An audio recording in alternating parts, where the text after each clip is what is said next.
pledge.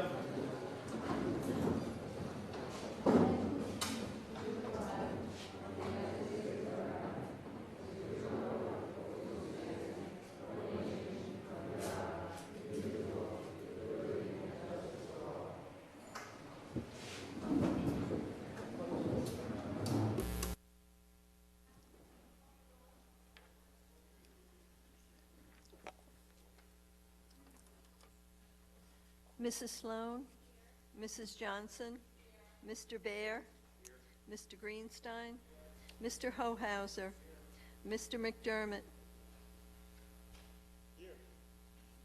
Mrs. Nadolny. Thank you. I'll make a motion for the adoption of the agenda, November 12, 2014. Do I have a second? Ms. Johnson, all in favor? 7-0, thank you.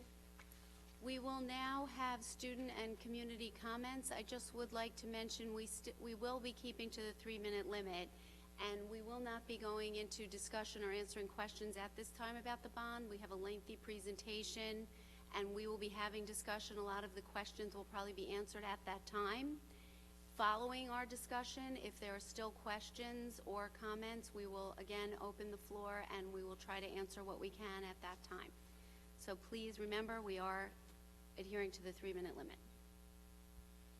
Hi, I'm Jim Ansel. I live in this community, and I have to say that I am appalled that you should dare to float a 75 or whatever it is, a 60, 50, even $30 million bond.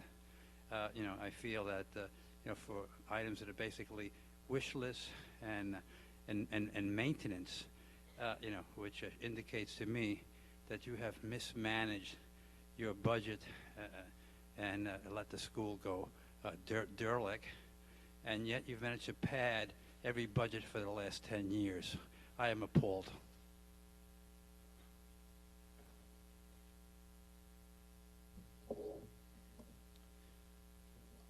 I reserve comment on the bond because we haven't really seen the final details of what will be in the bond. And the tour I took, I frankly saw some situations where I felt needed remedies, and if it's part of a bond, albeit.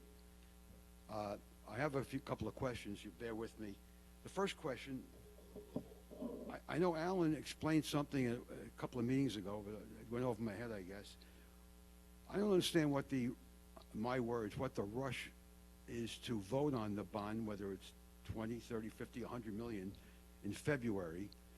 There's nothing, unlike the roof, which was an emergency situation, the ruse, and we passed the bond with the help of a couple of civilians who got the final bond lowered by a couple of $3 million.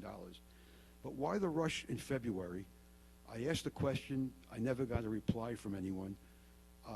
February, conceivably, we could have a blizzard perhaps, and we could see maybe 100 hardy souls, wouldn't be me, coming out and voting on behalf of the entire community on a very large, important financial matter, a $60 million or $70 million bond. So I'd like someone or all of you to let me know why we have to vote in February. Why can't this vote be in May with the regular budget? My second question, forgive me, I'm going to read it because did the Port Washington School District seek RFPs before hiring the architect? And if so, how many RFPs did you receive?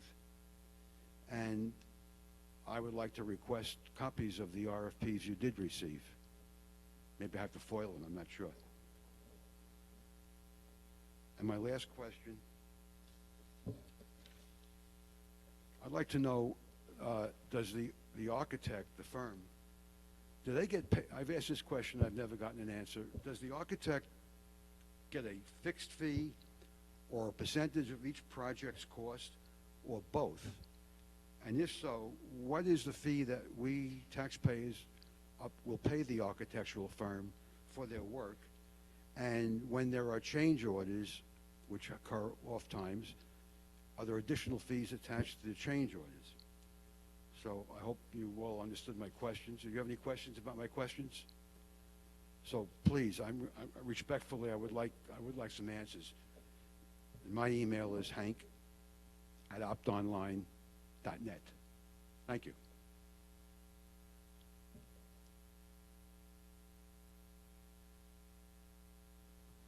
Are there any other community comments at this time? Oh, yes.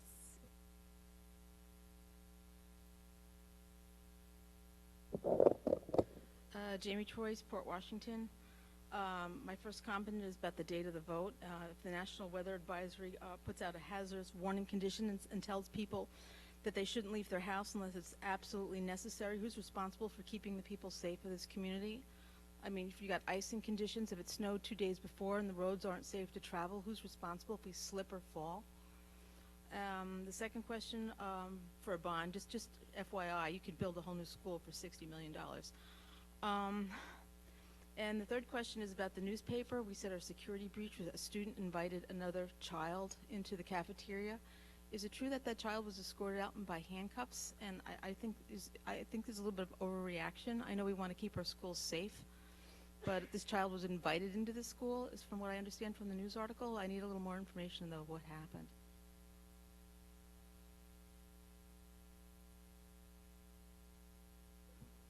Okay, thank you. We will close out community comments at this time and move on with our agenda. And we'll move right to the superintendent's report. Thank you, Mrs. Sloan.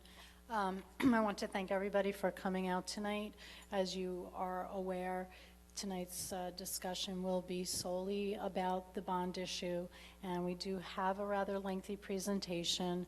Before we get started, I want to thank everyone who's participated so far, the input that we received from community members, district administrators, PWTA. We've been reaching out to a variety of groups. We're not finished yet, but we are working through where we feel we need to be. And so I think the presentation will speak for itself tonight, and as we said, we'll take questions, but even tonight will not be the final presentation. So without further ado, I'll pass it on. Before we begin the presentation from the architect this evening, I just would like to take a moment to thank everyone in the community and all of the staff that have been involved in giving their input up to this point, and everybody that participated in all of the facilities tours, both the people on the committee and those members of the community that just attended out of their own personal interest. We have taken a lot of the input into account in what you'll see so far tonight. And I did just want to mention before we begin anything else, just a brief comment about the class size policy. The plans for the bond, the discussions about it, began partly and largely in many other ways due to the district's class size policies and the fact that we have been fighting very hard to be able to maintain them to any legitimate level. As everyone knows, many of the schools are way over their class size policy, and we've had to approve them as they are, because even if we were able to put money in the budget to staff smaller classes, we don't have room to put any of them. And we know now from the demographer's report that our enrollment is just going to continue to increase. So as a board, with the following our educators' recommendation that we continue to adhere to these class size policies and try to keep our class sizes as small as we possibly can, we feel we need the room in each of the schools. And that is a big part of why this bond is coming before the community. And until we all agree that we are going to suspend our class size policies, this is something that will have to be done, or we'll be up here year after year with huge numbers of class sections way over the policy. So this is an attempt to try and rectify that. We will still have some class sizes that will have to be over our policy, but it will give us the opportunity to get back to where we want to be. So I hope everyone will remember that's a very big part of this whole plan and where it came from and where a lot of the architect's plans are leading us. So without further ado, I will turn it over to our architect. Thank you and good evening. I have my staff with me who's going to help me at any point that I think I might falter or we need additional information. So let me just kind of set the tone of what we're going to hope to do with you and for the community tonight. This is a snapshot, a moment in the process that we have been going through for months. So if you've been part of the process with us, a community member, board member, staff, you've kind of watched the process get put together. So we've looked at facility items, we've looked at spatial items, we've looked at district-wide issues that might change the dynamics of how the district presently operates and things that it does. And so all of that's been compiled. We've been working, the last presentation we made with you was to kind of give you a sense of building plans, ideas that we had come through with from the administration, the building principals, et cetera, to give you a sense of what those rooms could look like, what the ideas were like. I did that with you back in the high school library just about a week and a half ago. When we left you that night, for the board's purposes, we felt that one of the things that we were hearing is that, and I know that a couple of people have just kind of mentioned numbers. It is my indication, or an indication to me, that the number we have been kind of hearing, whether or not it's completely accurate or it's exactly where the board is going, is a number of plus or minus $65 million.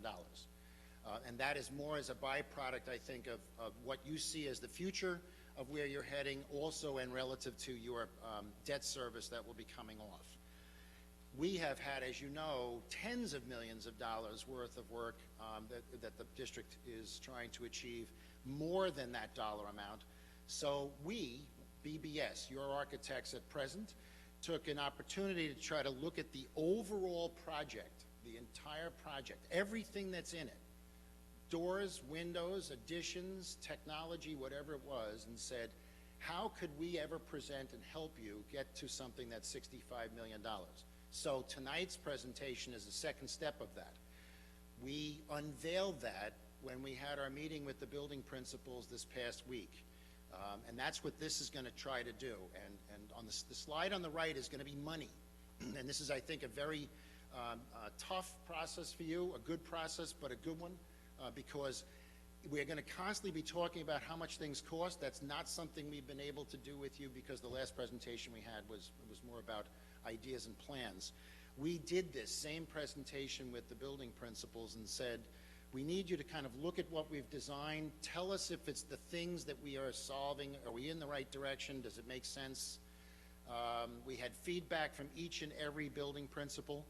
We had disagreement and we had agreement.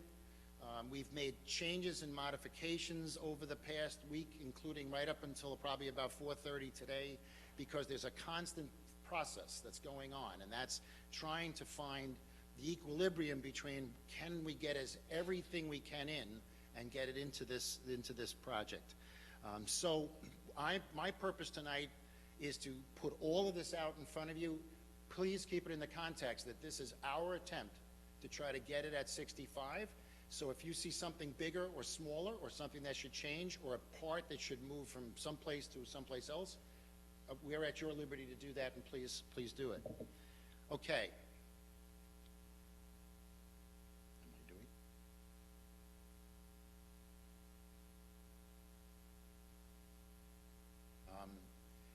We've been talking, and the first thing we're going to be addressing is just the presence of additions and thoughts at the high school. There are things, and we've broken these down into the names of things as you've heard them. There's been discussion of renovating this auditorium, science room renovations, locker room. If you took a tour, you got a pretty good sense of what some of these spaces look like. Toilet renovations, windows that still need to be done at the building, home and careers, and art renovations. So they've kind of wound up in part of the report, and they are totaled in a portion of the report in dollars. In the spatial needs side, when we took our final tour here, these are the things that we think became the most glaring or most apparent to us. One, remove the technology module that's in the back of the building and build that as a permanent space, and expand the cafeteria based upon the number of students that utilize that space on a daily basis. Additional to that are things like ceilings, and asphalt work that needs to be done, exterior doors, hot water, replacements, and rear retaining wall. Can I get the second slide so I can show you how this is going to work? So, obviously with big numbers like this, they look awful small from here, but that's what we are. So in this component, what you're looking at is if we were looking at the Schreiber piece, there are 3 columns: facility needs, spatial needs, and then combined needs, and then over on the right is a thing on the right called additional infrastructure. The 3 names are right there, to the left: facility needs, spatial needs, additional infrastructure. That's how those numbers have been put in place. I do not. I do not have handouts. To move up, perhaps? Okay.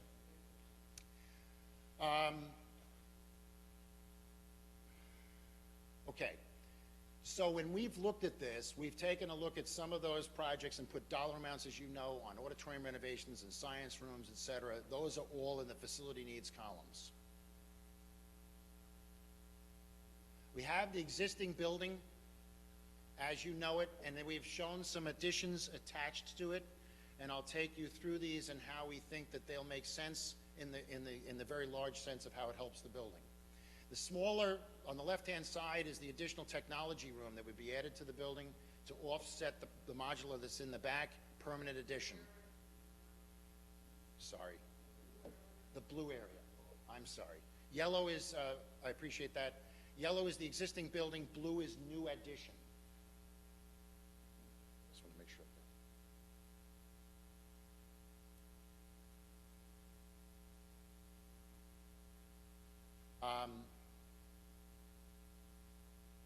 As those additions take place, one of the others was an expansion of the cafeteria. We looked at that, and we are proposing to put an expansion on the inside face of it towards the front doors, which would add a number of seats to the existing cafeteria, give you a greater number in the building. And what we've also done, and we've shared this with the building principal over the past several days, is seating layouts. One of our concerns in development of the design of the seating and the layout of the room was to take a look at the seating and determine whether or not it was appropriate, and could we get more seating in the room if we change the configuration. And we believe we can do that. So this addition would be to the inside face over by the front doors. When that takes place, we've also been able to add a staircase which would interconnect to the second floor volume that you utilize as, quote, I'll use the word overflow, but I don't even know if that's the appropriate word, for the utilization of the cafeteria itself. That is a phenomenal change, I think, to how the building is presently operating, because students are then not going back into the halls of the building to get back upstairs to that space. They're now doing it with an interconnecting stair. I will tell you that I think this interconnecting stair is important in the design of this, not only for the future of you looking at adding additional seating, but the ability to create a second means of egress out of that space on the second floor, because that's not what that space was when the building was originally designed. So this addition, when we do that, really starts to take care of how many more seats we're trying to do. So this layout looks different than what you have, so it's a seating change. It's additional seats in that space. As the board also knows, in the community, we are also designing the plaza, as I'll call it, all out front. And that plaza design would now be would incorporate this as part of that design effort, and all of it would start to blend together and make sense. The students could actually, if you wanted, could leave from this going to the outside. Let me make one other comment, just in general, for everybody. We're designing this and at the same time looking for your input. This is not just BBS output without input.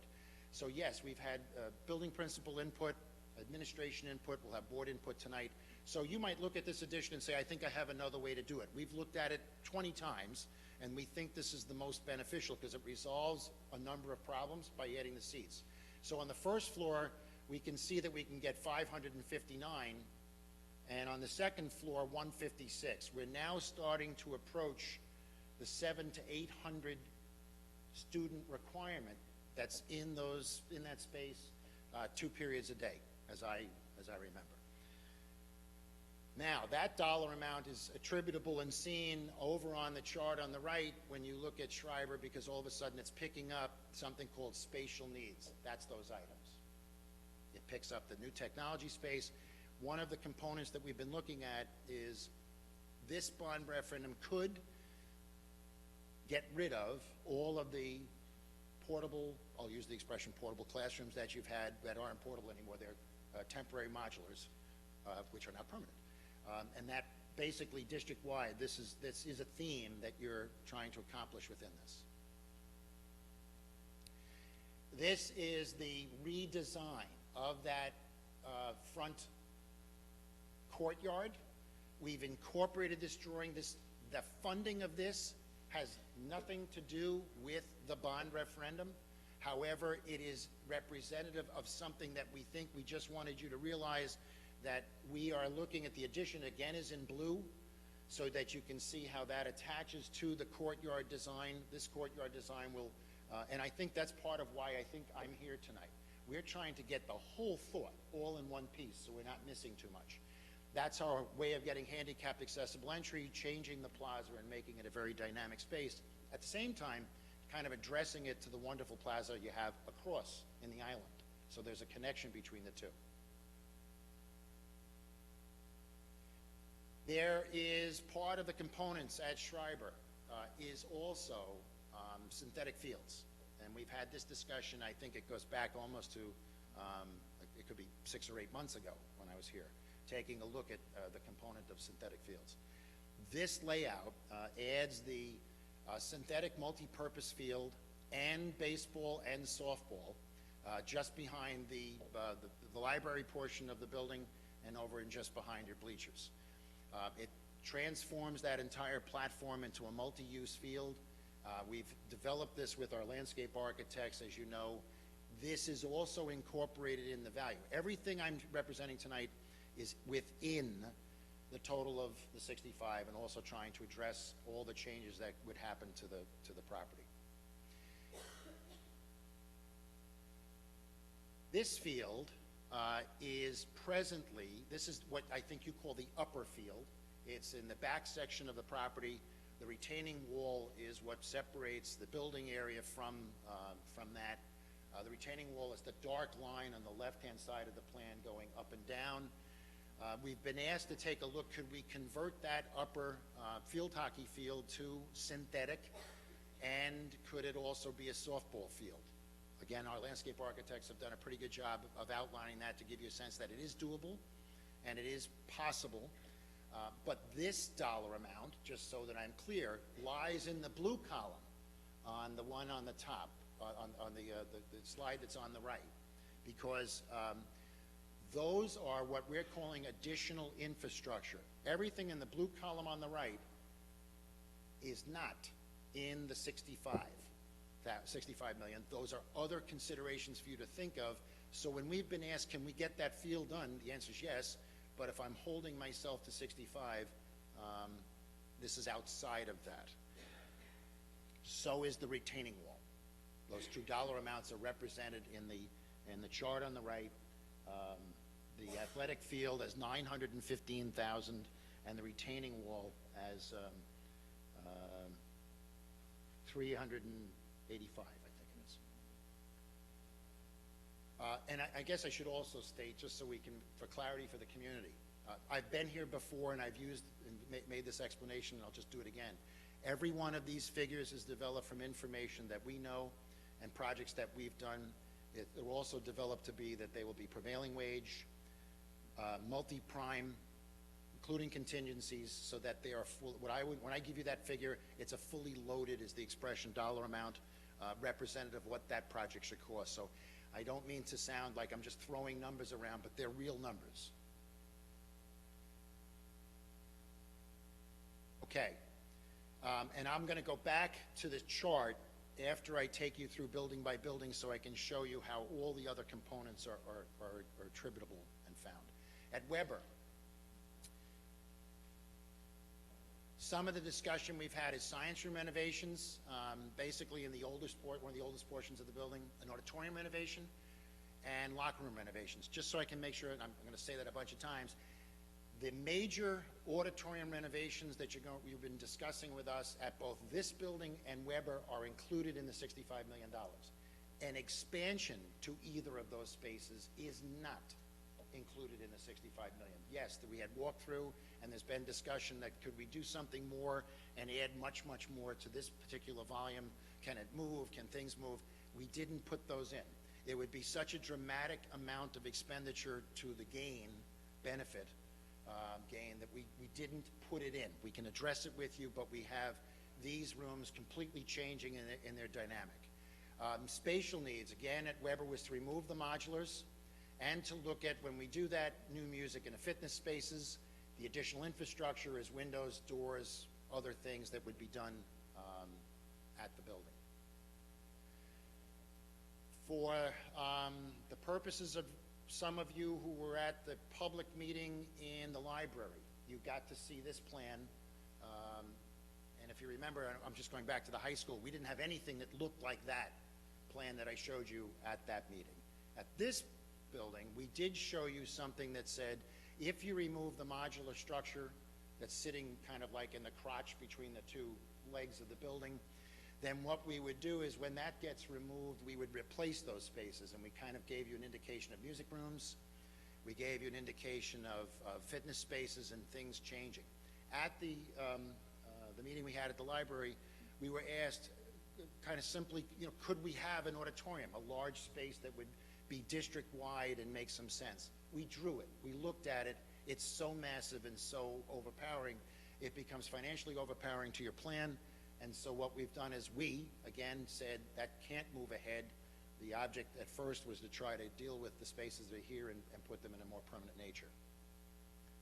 So what you see is the little outline building, which indicates where some of your music suites are. The book room and the fitness space are in the mods. Can we remove those and change those? These are the two floor plans as they first and second floor. So we've developed an addition that provides two music spaces, a general music space, and a fitness room as all part of that complex that would be within the addition. And I'll explain something else in just a second. We made it interconnect to the existing building because then we think that also changes the dynamics of how this building works. If you remember, we had plans that showed new science rooms. We think that when we tried to get this all to get to some kind of 65, I'm going to keep saying that too, I couldn't make it work. So we've gone back in and said, we'll renovate the existing science rooms in place, bring those to 2020 standards, and really change the dynamics. So this really becomes, and retains the choral room in the old portion of the building. There had been some discussion it might be fun to make that a different space, maybe a district-wide research space. We didn't move that ahead. It meant to do that, we would need to build a choral room and again change the dollars and dynamics of how this solution would come out. And that's how the plan would, it's a one-story building, one-story structure. The previous one had 2 floors. This does not. Plans might look somewhat misleading. This is just the roof plan. If you've seen it in any packets, it's our way of representing that those are good and high volume spaces with mechanical rooms so that we have an ability to heat and cool all of those areas. In the cost components on the right, one of the things that we've been asked is, how are we going to do this? How are we going to build this? Where do these children go in the meantime? In a line item within the cost components, we have added 2 segments of modular, and these are truly temporary modular spaces. So to build this, we would incorporate or bring on site modular classrooms, move the children out, put them in that, build the space. You would be renting those. That's how we've set the cost component up. We've done this before with a number of projects. We've also been in touch with your bond counsel. Some of that can be within the bond. Some of that needs to be outside the bond, obviously any rents, and we'll talk to you about that.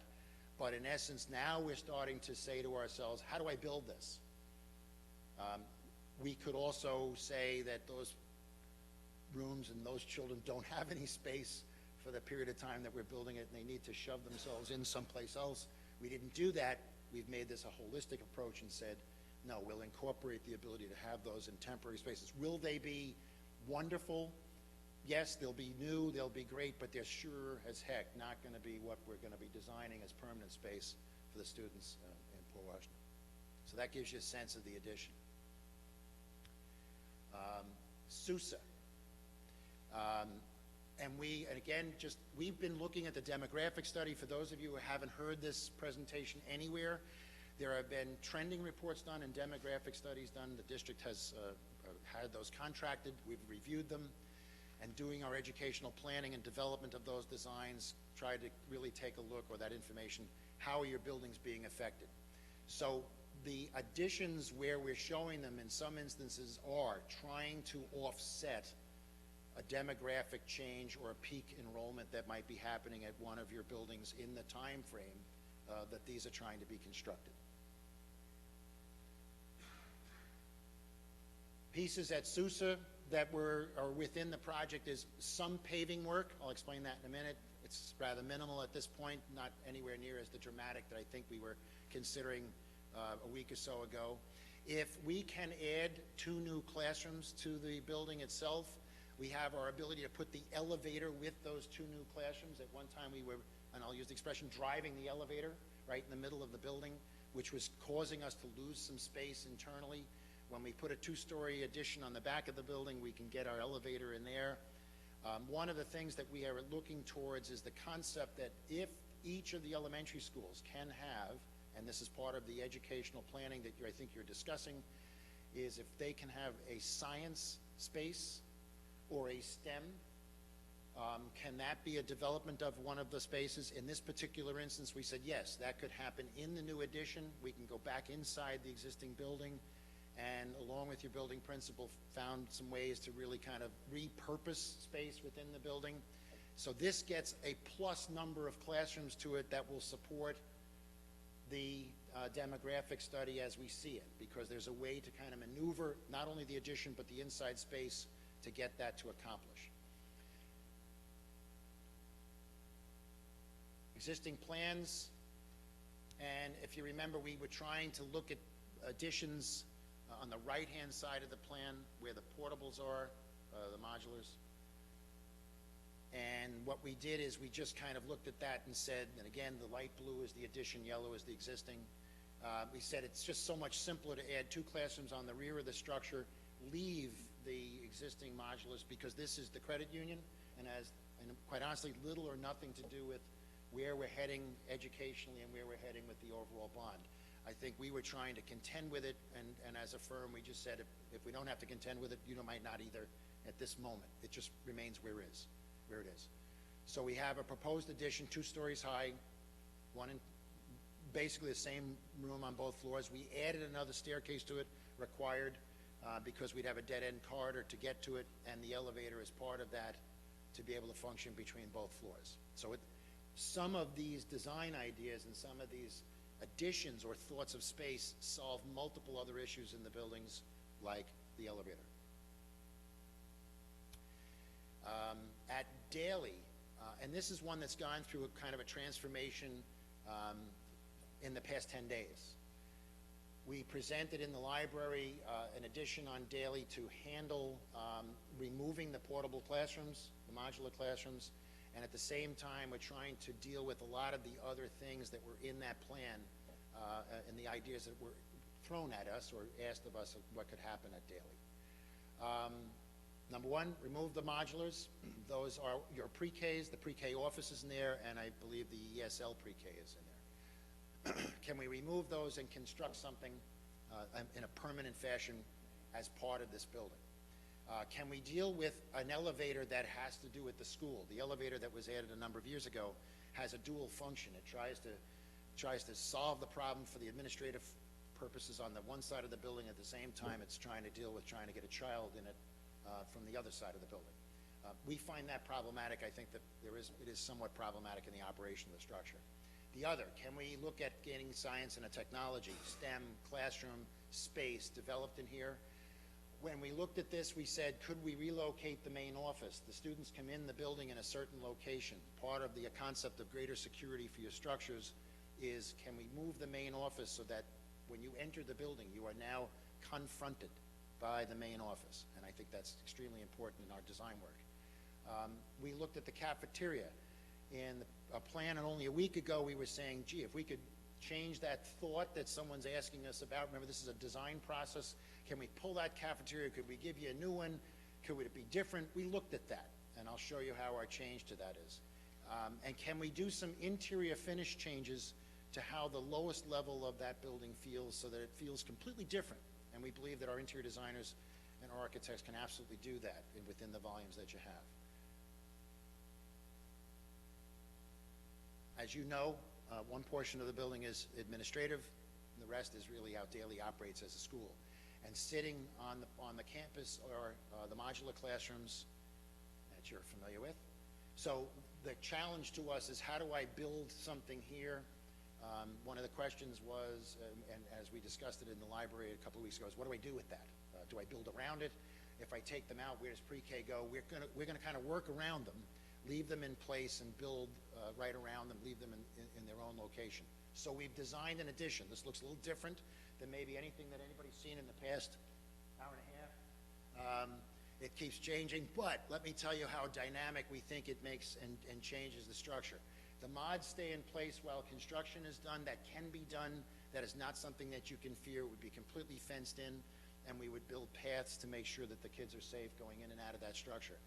We build the addition basically around it. One of the reasons we bent it inward is just so that it didn't keep projecting its nose further into the play spaces. And I think it'll work this way. We can obviously modify this. These are design plans. At some point, everything can be bent or moved a little bit to make them make more sense. We looked at the cafeteria as part of the existing volume. There is part of the existing space down there is a faculty space and some storage. If we can take that whole cafeteria area and open it all up, we'll daylight to both sides of the building, renovate it, and change its dynamic and how it feels to kids when they're in there. That meant we have to go find some other places to put some of those spaces, and we did. So if you were part of the presentation a week ago, you said, hey, there's going to be a new cafeteria. If you're here tonight, you're saying, oh, what happened to the new cafeteria? There isn't one. In this concept, we said that may be overbuilding what's necessary to be done at this building. It may be better to just take a look at this, construct a wonderful space in the place where it is, get more daylight into it, and make it a better space for kids. When the addition comes on, do either of you guys know?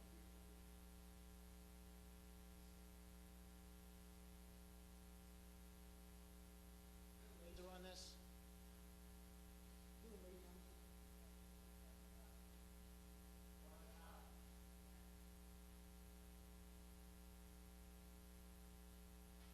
I throw my finger out there real far, you'll know what I mean? I can't get the laser to work. You got one there?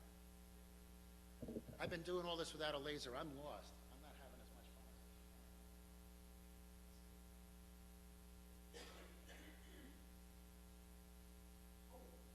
Okay, so one of the changes to this building is that when we create the pre-K wing on the building, that's self-sustained, self-contained. We would now enter the building here. This would be its new point of entry. The last plan we moved the main office from here, and we moved it to the end of the building. I moved that today. It's here. Total control between the pre-K and the main structure. To get into the building, what we have to do is remove a staircase so that we can cut in and get that to function. Very simply done. We wind up with an elevator here that will satisfy the multiple floors, and a more grand staircase. Again, obviously, if we're coming in on grade, which is our intention, the manipulation of getting upward would happen within that volume. So this plan really takes care of a lot of things. Security, main office, moves functions around the buildings, and takes the modular classrooms and put them in a permanent space.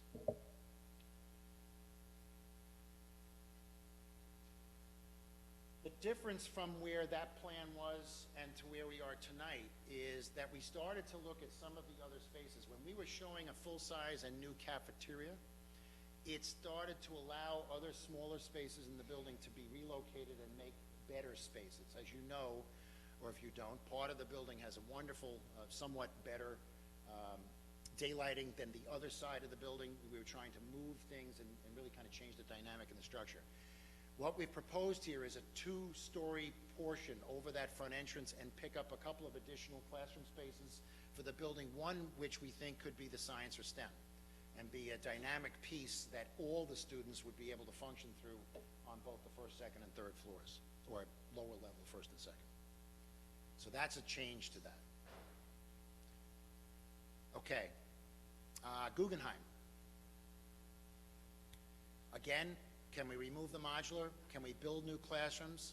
Can we contend with a multi-purpose room and music for music lessons and spaces? Some additional support spaces, can those be developed?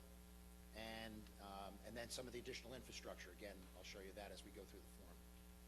Existing building, very organized. We looked at that and said, yes, we can add the additional space to the building fairly simple. Literally just extending the corridor. What we'd like to do is get some of those support spaces on the back wing of the building and connect the two corridors, get the loop to occur so there aren't really dead ends in the structure one way or the other, and then be able to add the music suite or music room to the building, which would change how the building again operates. So that's really how this plan unfolds. I think we've got everything covered here in a rather simple manner. Again, one story, and it answers all of those pieces. We're able to leave the mod in place and just work around it, construct our additions, and just leave it there. Manor Haven. Seems like a recurring theme. Can we remove mods and build new spaces based upon whether or not the demographic report is telling us that? This was one that we did indicate at our planning session in the library. I had the addition, or we had the additions kind of sticking out and trying to save the mods where they were. It was very awkward. It would be probably the wrong permanent installation. So what we did is we built that additional wing, much like the same wing. We're going right through the existing hallway to get out to it. We're not taking any internal spaces to get to it. It was a decision, I think, that was reached that said, gee, if we do this, we might need temporary space again for the two classrooms that are out back. So again, in the cost component line, there is a line item here that says modular classroom space. We've developed enough modular classroom space to offset what's necessary here temporarily during construction, and again, back at Weber.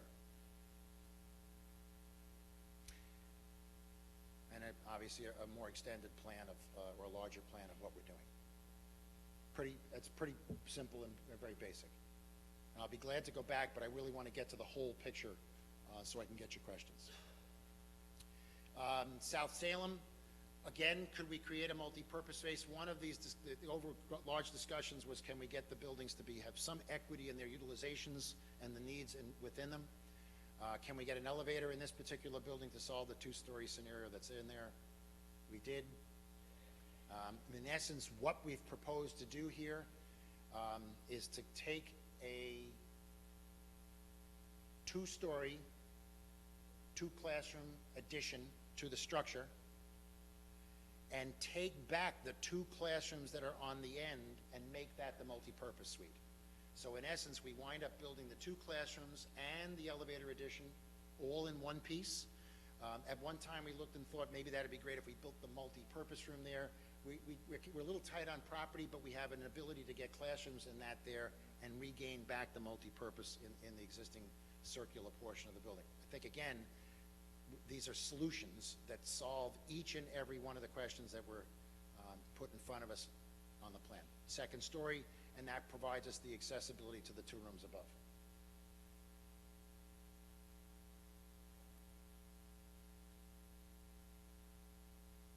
The administration building does not need an addition. It could use a roof, it could use some windows and some masonry.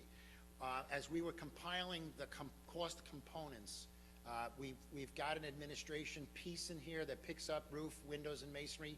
We felt that if the bond could take care of that and put you out for another 25 to 30 years or more, we felt that was extremely important, the same as we did the roof bond previously, but we didn't have this roof in that.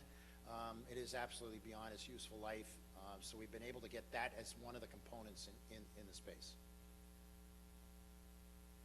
Okay, one of the other pieces of the cost components is overall athletic fields.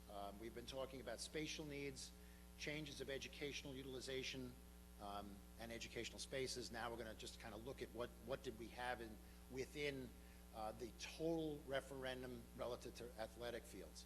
So Manor Haven is to irrigate them. Schreiber is to irrigate the upper field. Let me make sure I'm clear when I say that. In the base 65 million is to improve and irrigate the upper field. It is not, at this point, the picture of the synthetic that you saw before. That's in the blue column. For the board's purposes, that's where we're kind of thinking, do you want to move that in, move it out? Where does it sit? Oh, I'm sorry. Schreiber, renovate the tennis courts, provide additional screen planting. Also, provide 200-seat bleachers, a press box, and site improvements at the synthetic turf field, which is in essence the existing, which is also inclusive of, during this time frame of the bond, replacing that synthetic turf field. It would be at its life expectancy, so this bond recognizes that and says we'll be able to take out the carpet. Field lighting at the synthetic field, new synthetic turf, soccer, baseball. That is the drawing I showed you before. And then at Schreiber also, the Whitney Athletic Field is part of this. So these are part of all incorporated within the bond itself. There are district-wide components that we have been looking at with you. I mentioned that much earlier in the presentation, and these are the three main themes of that. And as we go through to do your BCSRs, your building condition surveys, which was the basis of how this bond really got thought of and how to do it, we started to look at some of the other conditions, and you've worked at that with us. Security. Will we be able to build vestibules within our structures or outside our structures to create some sense of containment? That is something we're doing in most all of the districts that we're working in, and most all districts I think across the country. Additional cameras and monitoring for those. This is very typical, as I mentioned. There are technology upgrades, then this is infrastructure. Some of your technology, you're constantly looking for additional technology to be able to drive around the building, and that's not just the old game of wiring. It becomes down to WAPs and other pieces, including some of your hardware, main hardware, not student hardware, which would not be found in this bond. You've been doing that separately. And then we have the concept of air conditioning assembly spaces, your public assembly spaces throughout the district. This component has made it here also as district-wide facility pieces, and they're here. So as the facility column is coming together, and I'll do that again with you in just a second, if you've heard the expression, and we're going to kind of take him off the hook for a while, it's been Jim's List for months and months and months. I don't think it's Jim's List anymore. It's the things left from the list that have found themselves in here in the facility needs column, and that district-wide item is part of it. So you're adding this column and the spatial needs to wind up at a combined dollar amount to get the 65. Okay, let me just take you through the components for just a second. So there might be questions. Just want to make sure that you know they're there.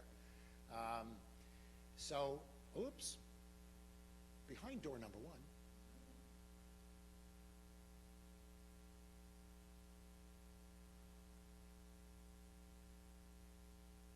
First building, now this is in reverse as we discussed before.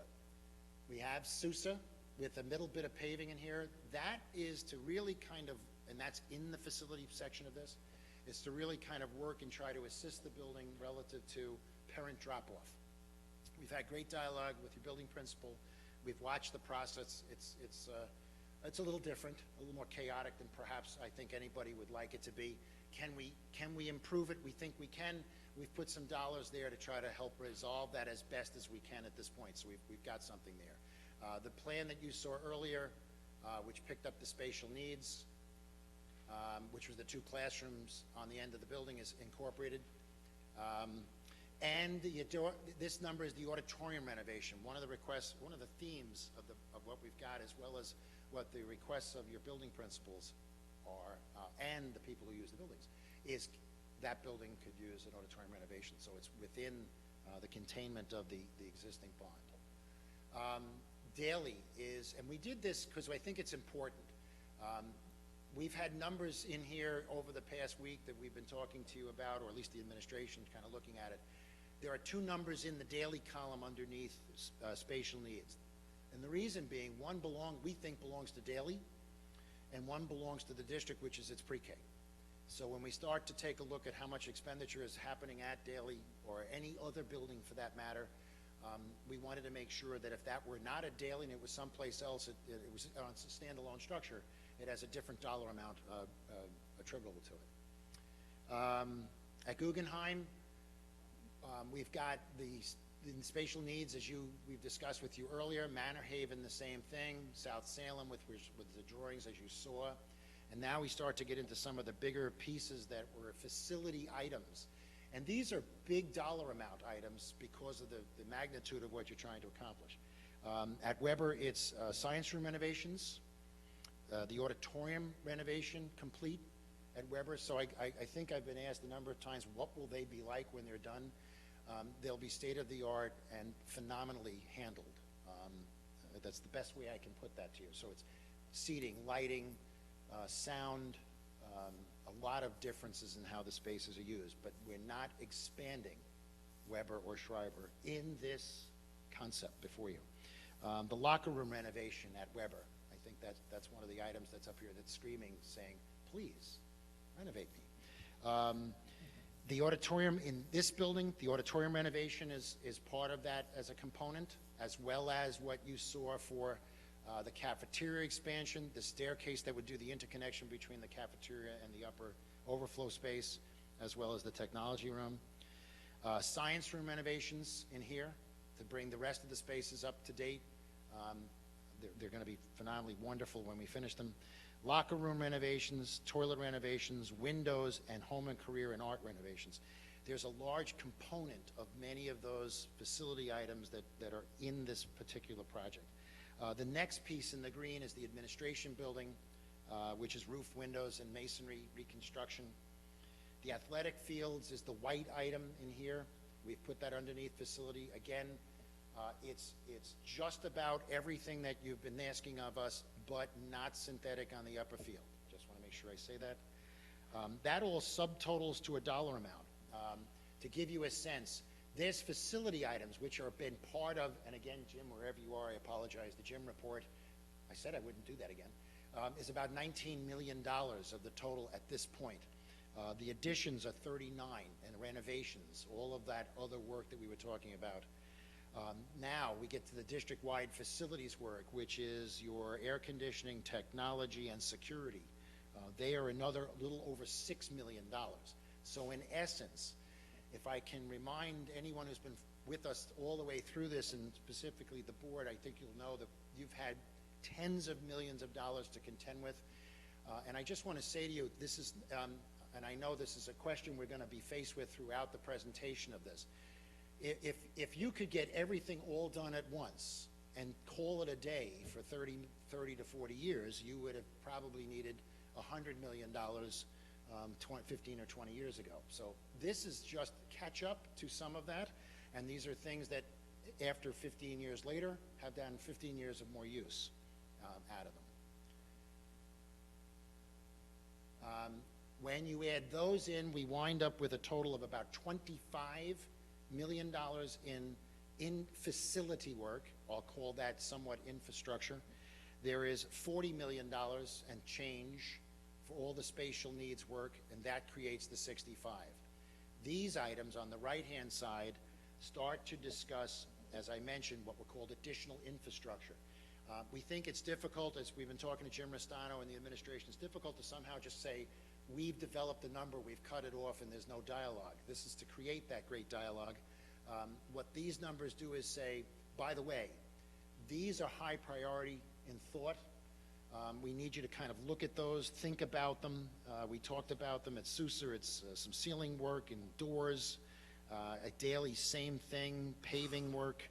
Guggenheim, some terrazzo work, glass front entries. South Salem, some paving and HVAC work at Weber. We did look at Weber, and we tried to pick up some of the other work there in the science rooms, but this would also be taking a look at windows and exterior doors. A lot of ceiling interior work that kind of is like, it's always the last thing when you're trying to get your roof done, your masonry tight, your windows in place. It's one of the last pieces to it. And that pretty much totals, as other things, $10 million. So what I've presented to you in a very, seems like 3 hours, but it's a little, about 45 minutes, is the entire concept of everything that you've asked us to take a look at, put it all together, bring it to you, and say there is $65 million in what we think is a bond for you to dialogue over, and there's $10 million worth of things that we just want to make sure you know is still there. It's not probably going to go away, and you might have to contend with it on a yearly basis, or maybe you have another thought for that tonight, and I would be happy with all of my team to answer your questions. Thank you.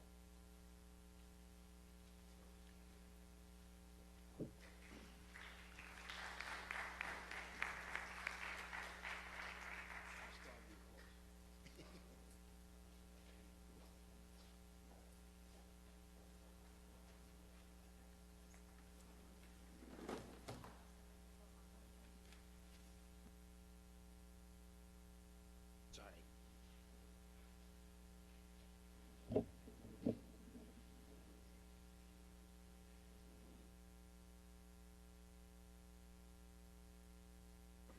Thank you very much for the presentation. We know the back and forth that's been going into this, and we will begin our questions. Chris? Hi, how are you? Thank you for the presentation. Thank you. Question at Manor Haven to start off with. My questions are slightly out of order. Manor Haven has a multi-purpose room right now, does it not? That's being used as a split classroom? Yep. So what you're saying is keep that as a split, as two classrooms, and build a new multi-purpose room? Yes, and what that also addressed was, as we were looking at each of the elementary schools, having multi-purpose room that also has adjacent to it, if at all possible, the band and orchestra lessons. It seems to work at the buildings that have that.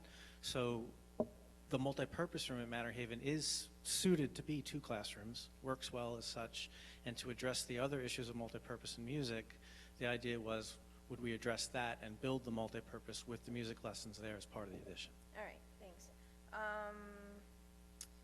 The timing on renovating, like the daily cafeteria, is that something that could be done during a summertime, since you're not rebuilding it or anything, so that people wouldn't be displaced? Yes, we need every single moment of that entire summer to do it. So if there is a stretch piece on the front that we could sneak a little bit in June, it would help it out, because that's a tough project to get done. Completely gutted. We're not changing the kitchen, just changing the dining space.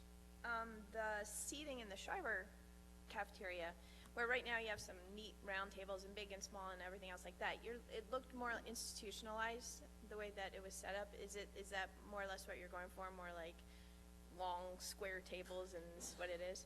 It's to maximize the number of seats. We think the problem, we know the problem is, it's a great seating arrangement. You have great round tables. We talked a little bit about this at the library. But to gain The space you need.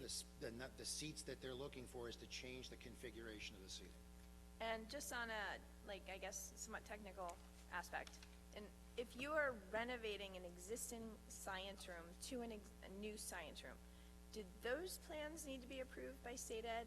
Yes. So more or less any type of renovation, whether it's just like renovating a classroom to another existing classroom, but different type of thing? Basically a cosmetic, not. But when Okay. you're doing a full renovation, and specifically science rooms is even more so, because we're touching mechanical, electrical, and plumbing. So Okay. all four trades are involved.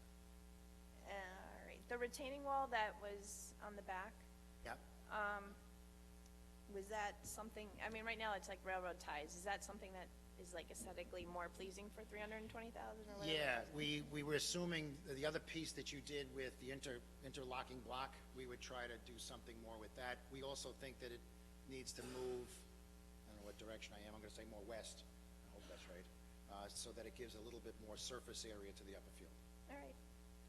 Oh, the side field, where we're looking to put the multi-purpose field, the baseball, soccer field, does that include lights also? No. No? No. All right, thanks.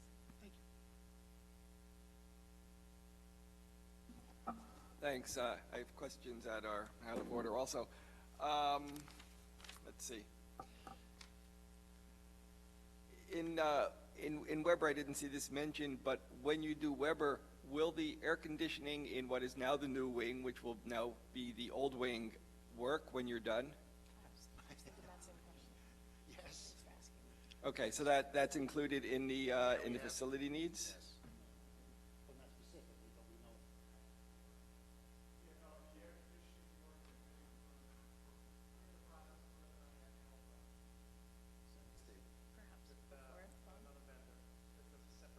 Not in the bond, but it will be, we're working on getting it corrected. Okay, and do we have any confidence that the air conditioning that you're planning on putting in will actually work? Okay. Look, I mean, last time we put this great stuff in, nothing worked, and so we've been trying to work on it for 10 years. It still doesn't work. Maybe the 10th time will be the charm. If we put pre-K somewhere else, would it be cheaper? Yeah, I mean, in another building, if we just no, okay, so that can stay where it is. In the classrooms that you're building, it's like flexibility seems to be, I mean, in 30 years, I don't know whether students are still going to be sitting, facing the teacher, or if sitting in circles, or however they do it, but you still seem to be building traditional box classrooms. What about adding flexibility to them by having movable walls or things like that, so we can open or close them depending upon what the needs are? Would love to look at that with you. Our design and educational planning over the past 25-year period has found us kind of always going back to I hate to say this, to the box. I've designed a number of different layouts where I've done movable walls in between classrooms so that I can get an entire grade level exposed to each other in the space. As I go back to those 3 years later, that wall hasn't moved but twice in a 3-year period. It has more to do with culturally how you continue to use your spaces and the need. What we've found is to try to leave that space almost bare, as much as it can be as flexible internally. Years ago, we had a chalkboard wall, we had the heat on one wall, and all of the cabinets on another, so that meant that's how that room got used, just the way you saw it. With technology and the ability to put screens and different information any place in the space, change how we introduce where the heating is. That doesn't mean it doesn't exist. It just means that maybe it's not visible, starts to change the whole dynamic of the space. But if you would like us to look at that, we'd be happy to do it. Okay, thank you. How much seating is in the existing bleachers that we have at the fields now? I don't. No, the ones by the track.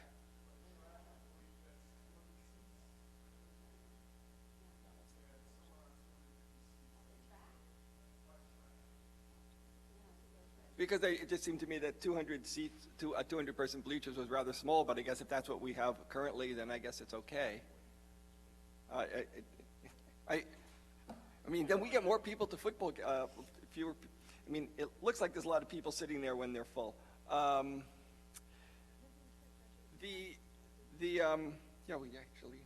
quite, but are the libraries, I know that they're not being touched at all. Are they all of adequate size to do their jobs in all of the buildings?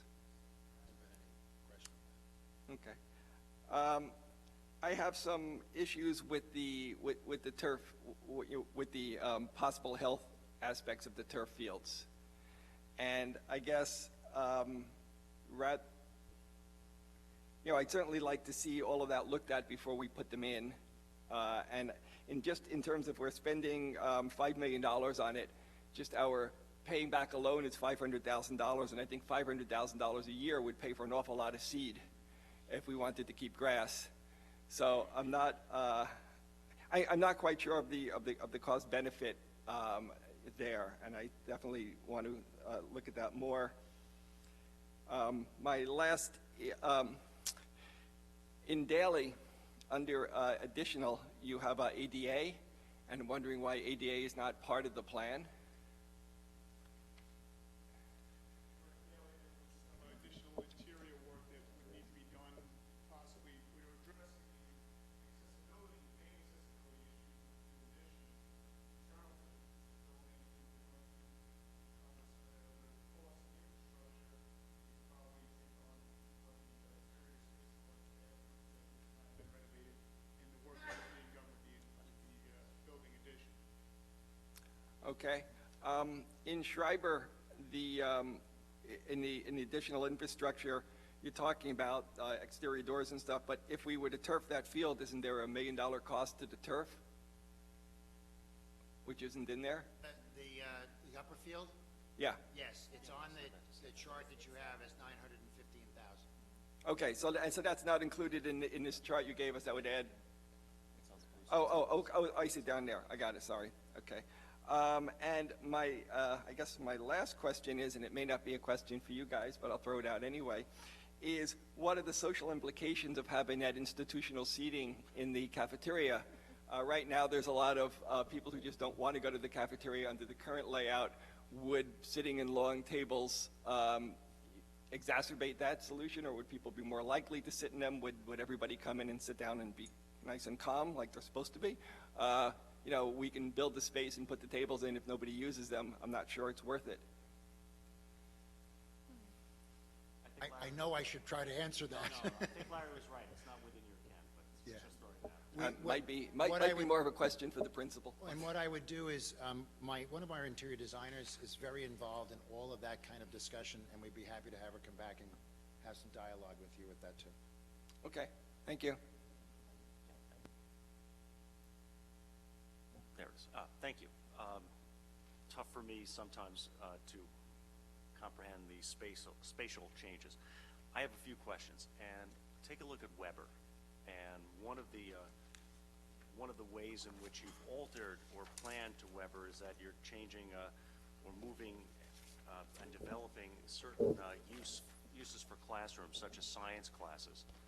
Now, that presupposes a continuation of the current house structure. Is that right? Yes. If we went that way and did these changes, if we went away from the house structure, would those classrooms possibly be able to be changed back into something else, or would that require additional massive costs? I mean, and specifically the renovation of the science rooms themselves. Correct. It would be, if you wanted them back as just regular classrooms, it would be quite a cost, because you'd be ripping out what you just paid for. And would that type of adaptation that we did for the classrooms as you're planning them, would that be movable to other rooms? Would that, I'm going to say it's possible. If I stay within that volume or those volumes of similar size and shape, we might be able to relocate casework, et cetera. And a middle school science setting is different than a high school science setting. It's less intensified, so probably a lot of the furniture, we've done a lot of those where the space is multi-utilized just from day one. Tables and chairs are handled differently. Teacher's workstation is handled completely different. It's kind of conceptually what we would kick around as how would a middle school science room really be. Now, further on Larry's comments about flexibility of some rooms, or in your experience when that has been done, when there's been some flexibility in the space built in, how much of an increased cost is that? If you said to me, could we put in movable partitions between 3 rooms, I would not increase the cost to the estimates that I've given you at present for those classroom walls. I believe that our contingency factor that's been built in would probably absorb that. something like that. If you That- said to me, do that in a much larger room, the cost is pretty traumatic. Sure, but that's it. Or You dramatic. just raised an interesting point. What contingency factors have you built in? Okay. Every cost indicated in here in the facility side has design contingencies, construction contingencies. I'll get to those in dollar and percentages in a second. We have also built in what we would call soft costs, the importance of your ability to hire a construction manager, pay for all the required New York State code, building testing, et cetera. What we try to look at is in 5% design contingency, 5% construction contingency. So in that total dollar amount, we looked at, on top of a figure, an escalation. Let me just mention there's an escalation factor in that. In fact, I think this came up at one of the last meetings. That total package is 20%. That is an industry standard and a known quantity to our work. The 5% design is the conceptual ability for all of us to be able to say, while I'm in that science room, if I wanted to change this to that, where would that money come from the line item that I've set as a line item in design contingency? Construction contingencies are what happens during construction.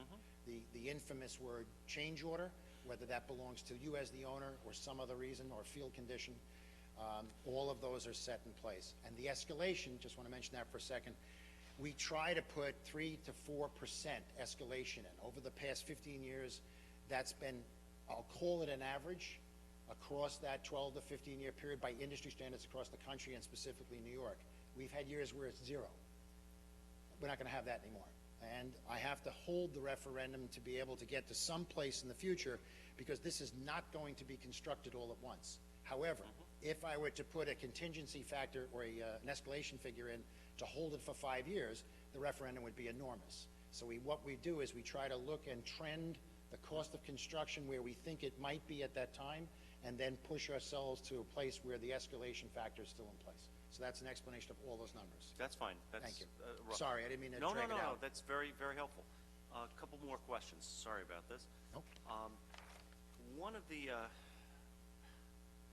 some of the costs that jump out at me, and you might want to explain this a little more because I don't think everybody appreciates this. I know I don't. Some of the costs regarding renovations of bathrooms and the like. Could you explain that? Yeah. I know it sounds crazy, but No, it's not. I'm glad you asked it. Thank you. If you look through these, you're going to say, I think they have, I'm going to make up a number at the moment, probably pretty close, about $80,000 to renovate a toilet. And I'm going to use the expression gang toilet, and I don't mean to use that. However, that seems like an enormous amount of money. What happens is it's a full gut. That's, if we're renovating that toilet, that's everything coming out. Ceramic tile floors, walls, ceilings, reconditioning the walls to be able to take tile back, toilet partitions, plumbing. What we also have to do in many cases is change out even some of the plumbing within the wall line when we get there, because that's where most of our problems are. It seems enormous, but I'm going to correlate that to a couple of things. The worst rooms in your house to renovate for cost are kitchens and bathrooms. I'm well aware of that. Okay, most everybody who's tried to do that, you go into the bathroom and you go look at the vanity at Home Depot and it says $135, and that means nothing to the amount of money you're about to spend when you get in your bathroom. This is not unlike that. It is the most intensified costs in a school or a building structure.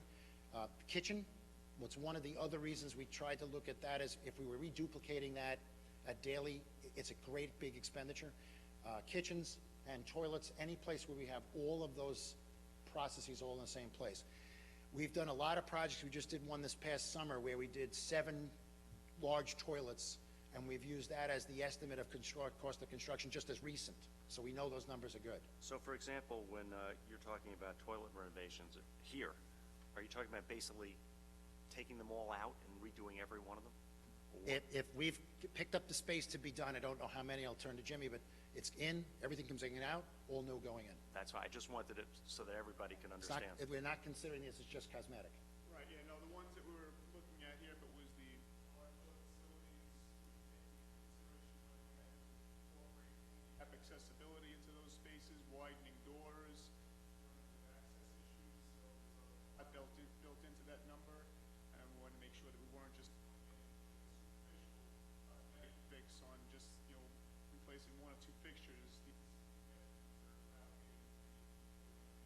That leads to another question. Sorry about that. Do we have ADA issues with many of these bathroom facilities? Yes. And that would lead to a significantly higher cost. Am I right with that? Not completely. No? Okay. No, it's factored into the number that we used as a per square foot or per space number. The interior renovation to an existing toilet, the greatest expenditure change for ADA is to shift the toilet bowl probably and a sink line. Fine. But they're built into the numbers. I apologize for this. No, please don't. I just finished a Not at trial. all. That's why we're here. I just have to ask a couple of questions. I don't mind. Now, one of the issues, the diagram, now go back to Schreiber. We looked at bleachers, and the bleachers that we saw on the plan or on the proposed field were near the baseball field. They're around the baseball field. Were we planning on doing something around if we had the softball field as well for the girls?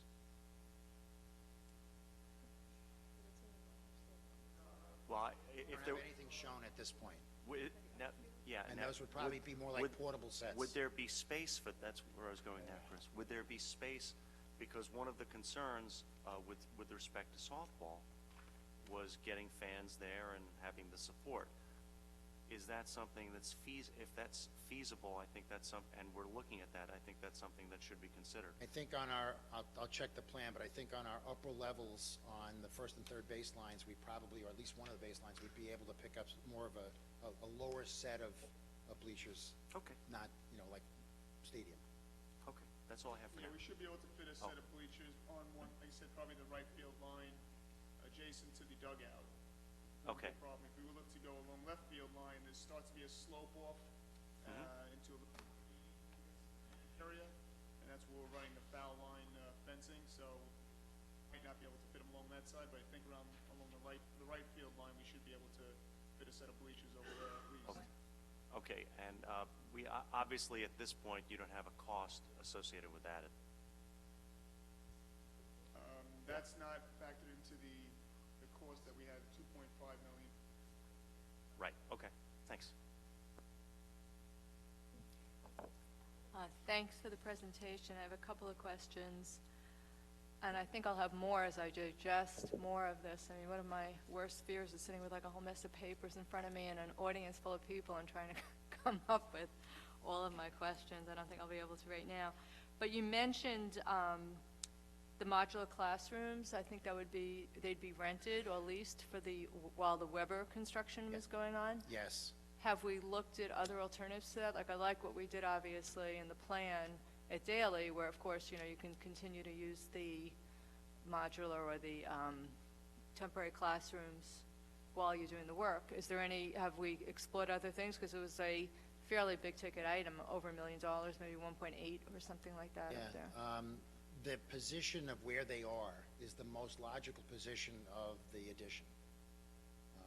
So they're really in the way in this case to swing, and just in comparison to how we looked at Daly at Weber. So to put them someplace else, or put the addition someplace else, I think refragments how the building operates with another dead end.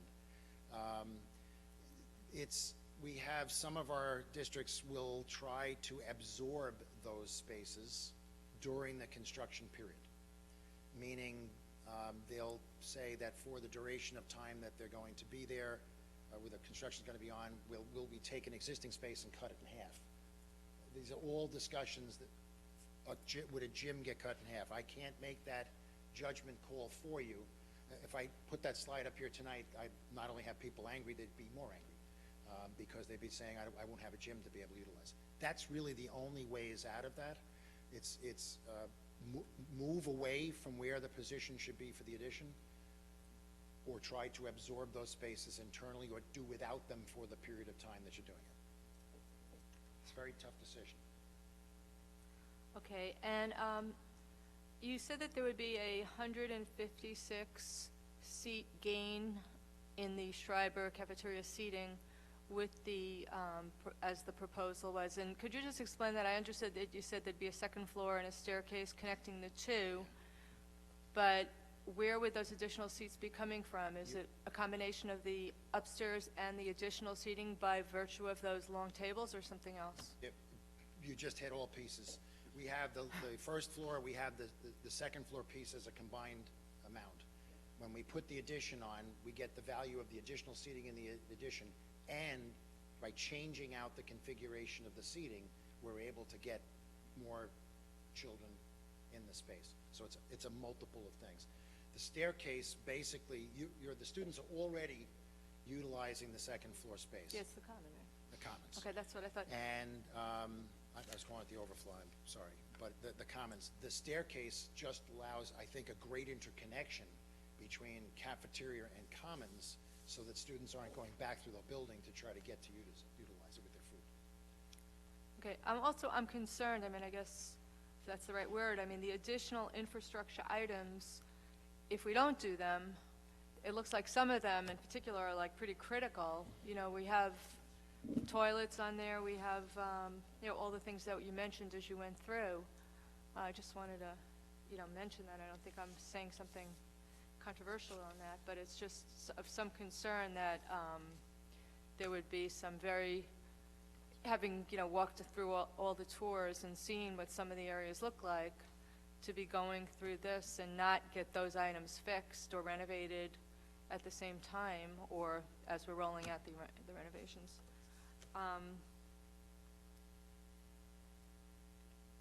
Just one sec.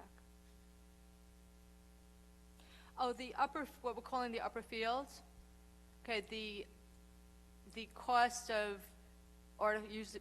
putting down artificial turf on that field is an extra or additional infrastructure item. Yes. So that would be the, okay. Is there anything that would be done to that field to make it more usable? That's part of the $65 million proposal? I wasn't clear on that. Irrigation.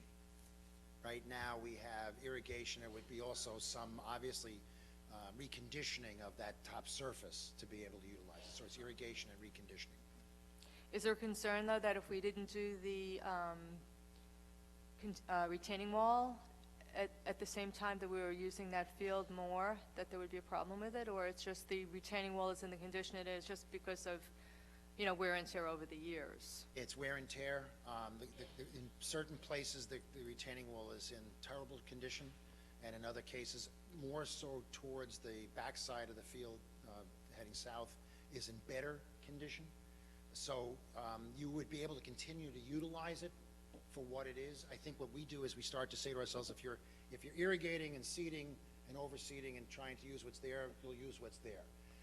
Once you start to make the expenditure of using the turf field and changing the dynamics of what's up there, a softball field and a girls' field hockey field, then what we're saying is we don't know how you would make that large expenditure without trying to protect that expenditure by removing the retaining wall. Okay, that's all for now. Thanks.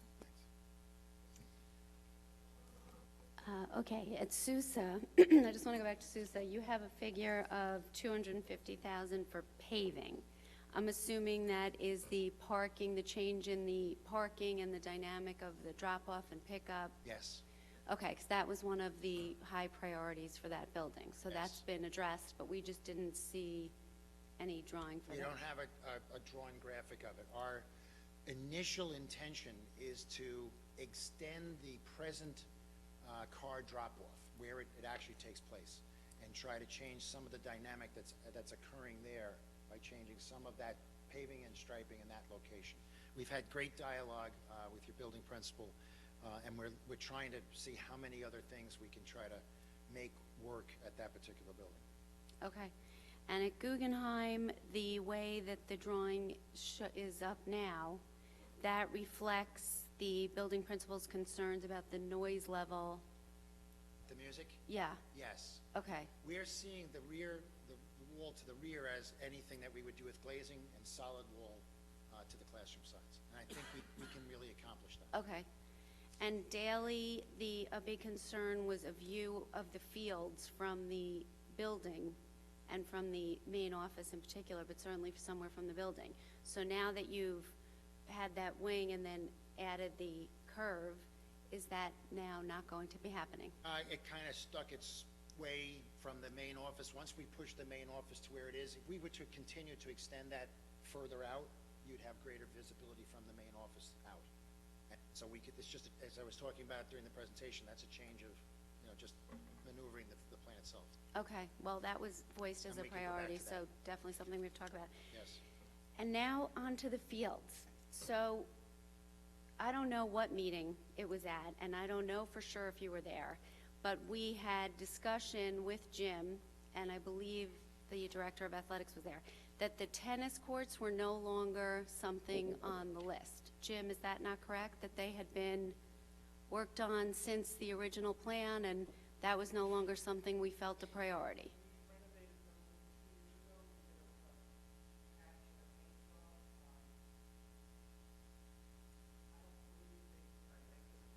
Okay, so I think we said that wouldn't be there, and I believe the Manor Haven track, while it was really always thought of as a very lovely idea, was also something not seen by the committee in discussion as a very high priority. So I'm wondering if we take those two items off of the list for athletics, and we then remove irrigation, because if we turfed the back field, we wouldn't need irrigation, correct? So it seems to me that we are then close to the money perhaps that we're talking about needing for the back field, so we could then accomplish what was a very big goal for athletics and to many parents in the community, to have a designated field for baseball and a designated field for softball within the same relatively close dollar amount that we're talking about here. Is that correct? Yes, you're right. Okay. Okay, so if we could see that reflected in some near future plan, that would be great. And I guess including bleachers for that field too. Sure. The bleachers for the softball field too should be included. The other thing is with the lighting, I don't know because it's not listed out separately, but I wondered about what dollar figure was in there, because somebody involved with the Athletic Association reminded me that the conduit's already in the turf field, and so that the lighting that we have reflected may be not realistic. It might be significantly less, so that might be additional funding to put towards that. We'll take a look at it. Okay. We know that field, and we have a dollar amount in, but I'm pretty sure we knew the conduits were there. Okay, and I just want to reiterate this because I think there were also a lot of very active community members at several meetings, and we've glossed over it, but I just want to be sure. The auditoriums, at least in both Schreiber and Weber, and to a large extent Sousa, would really be completely renovated, and the sound systems and the lighting and everything, every piece of it would be what those people are all talking about, state of the art. Yes. And that you actually have private consultants that come in to work with you. Acoustic designers, absolutely. Right. Yes. Okay. Acoustic and sound. Okay, terrific. Thank you. I think those are all my questions right now. Alan?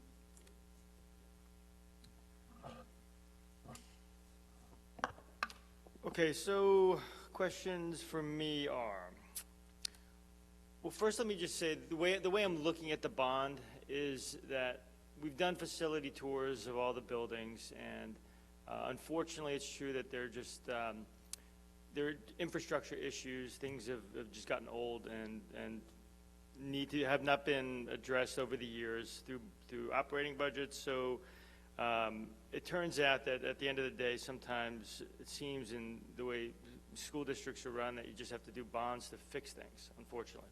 But here we are. So I think that for me, the first thing is we look at the infrastructure that needs to be upgraded or renovated just because it's fallen into disrepair or it's beyond its useful life.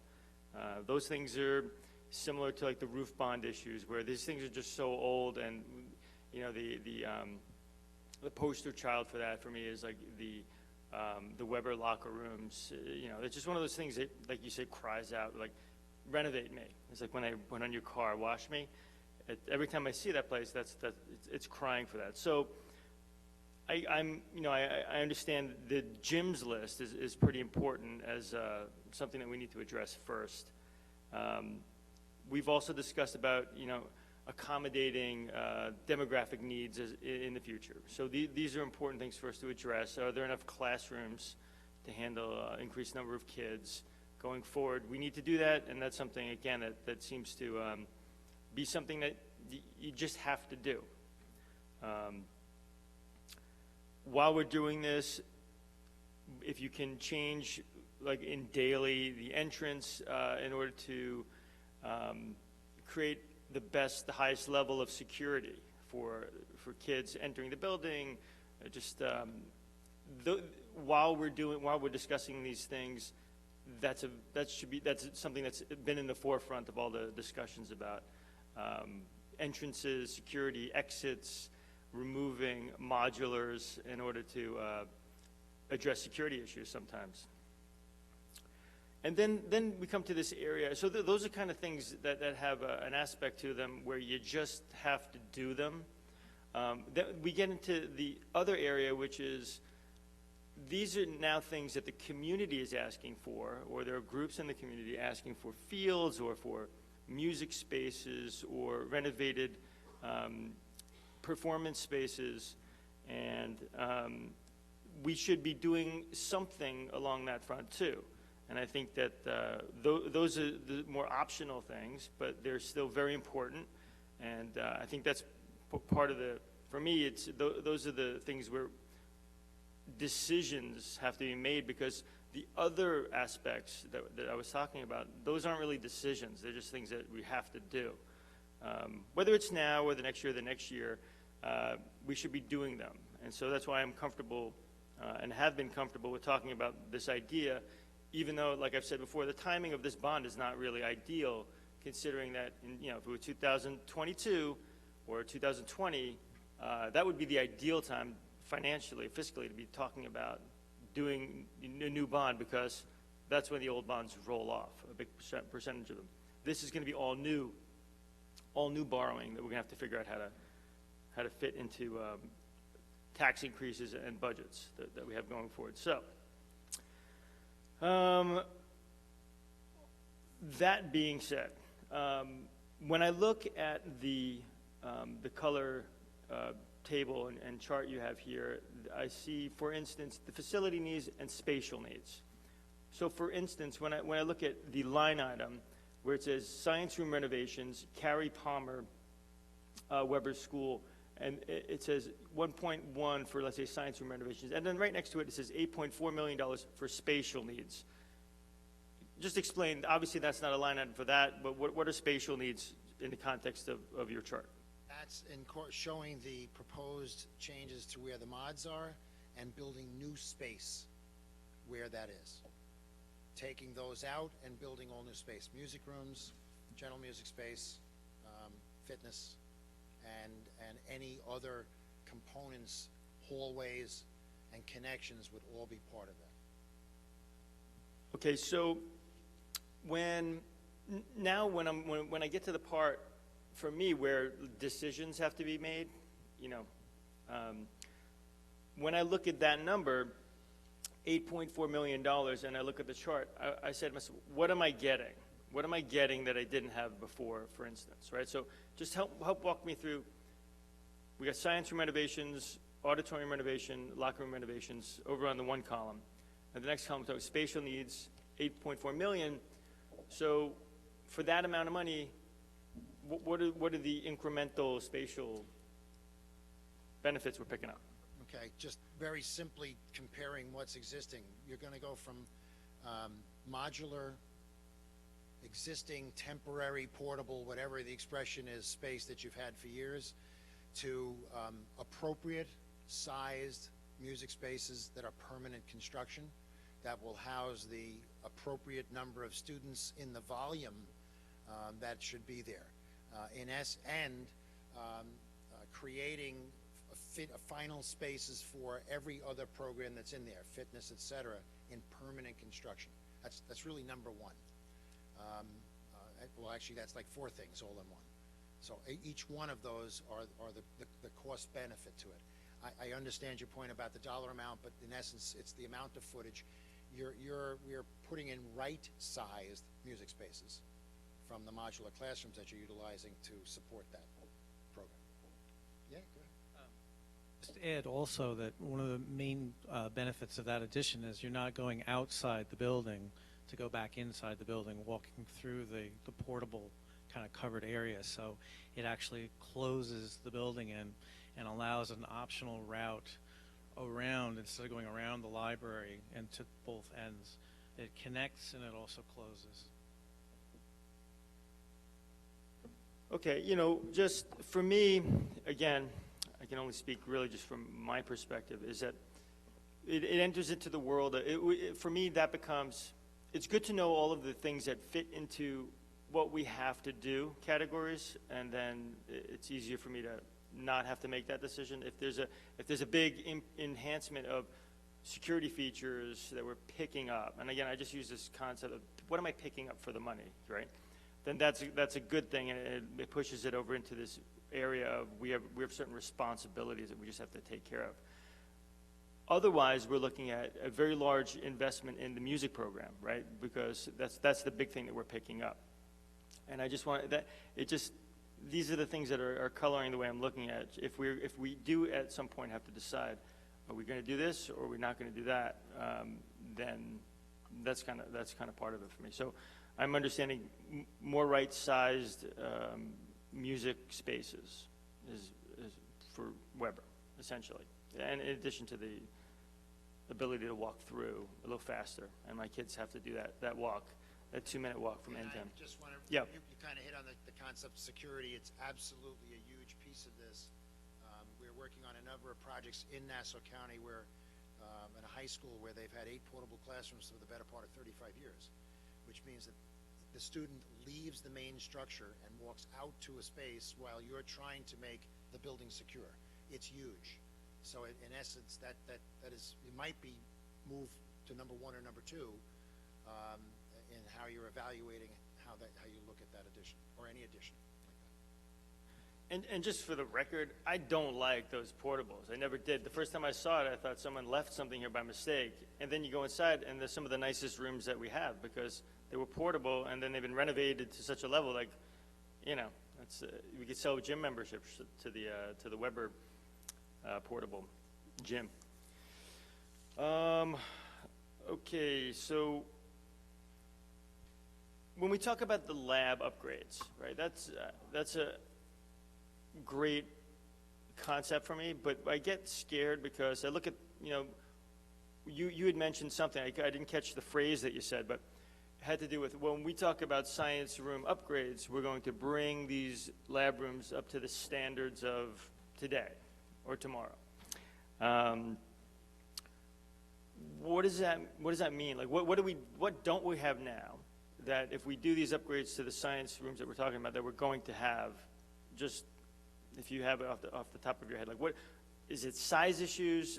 These facilities are just too small to handle the number of kids that are in the rooms, or are we talking about equipment that's going to be in the room now that's not in the room, that will be in the room that's not in the room now? Again, it's almost all that you mentioned. You are in science rooms that are 35 and 40 years old, probably more, so that the delivery of education at that time in the cabinetry that you were doing was X. That has changed so dramatically. We have just finished the design of the new life sciences building for Suffolk Community College that just opened on their campus, which has been what we believe to be the cutting edge of what a new science room is to be. That means we take a look at the entire layout. We take a look at the question of lab lecture. It was a conversation we had as we walked through the science rooms in our walkthrough. You're trying to do lab lecture in a room that really can't support that. The spaces are too small. So we're going to have to take a look at how you're delivering that education and what you're delivering in it. Casework is way beyond its useful life. I think that's just obvious. So the casework changes. How it's going to be used gets changed. It's what it holds. The amount of technology that we put back in that space is different.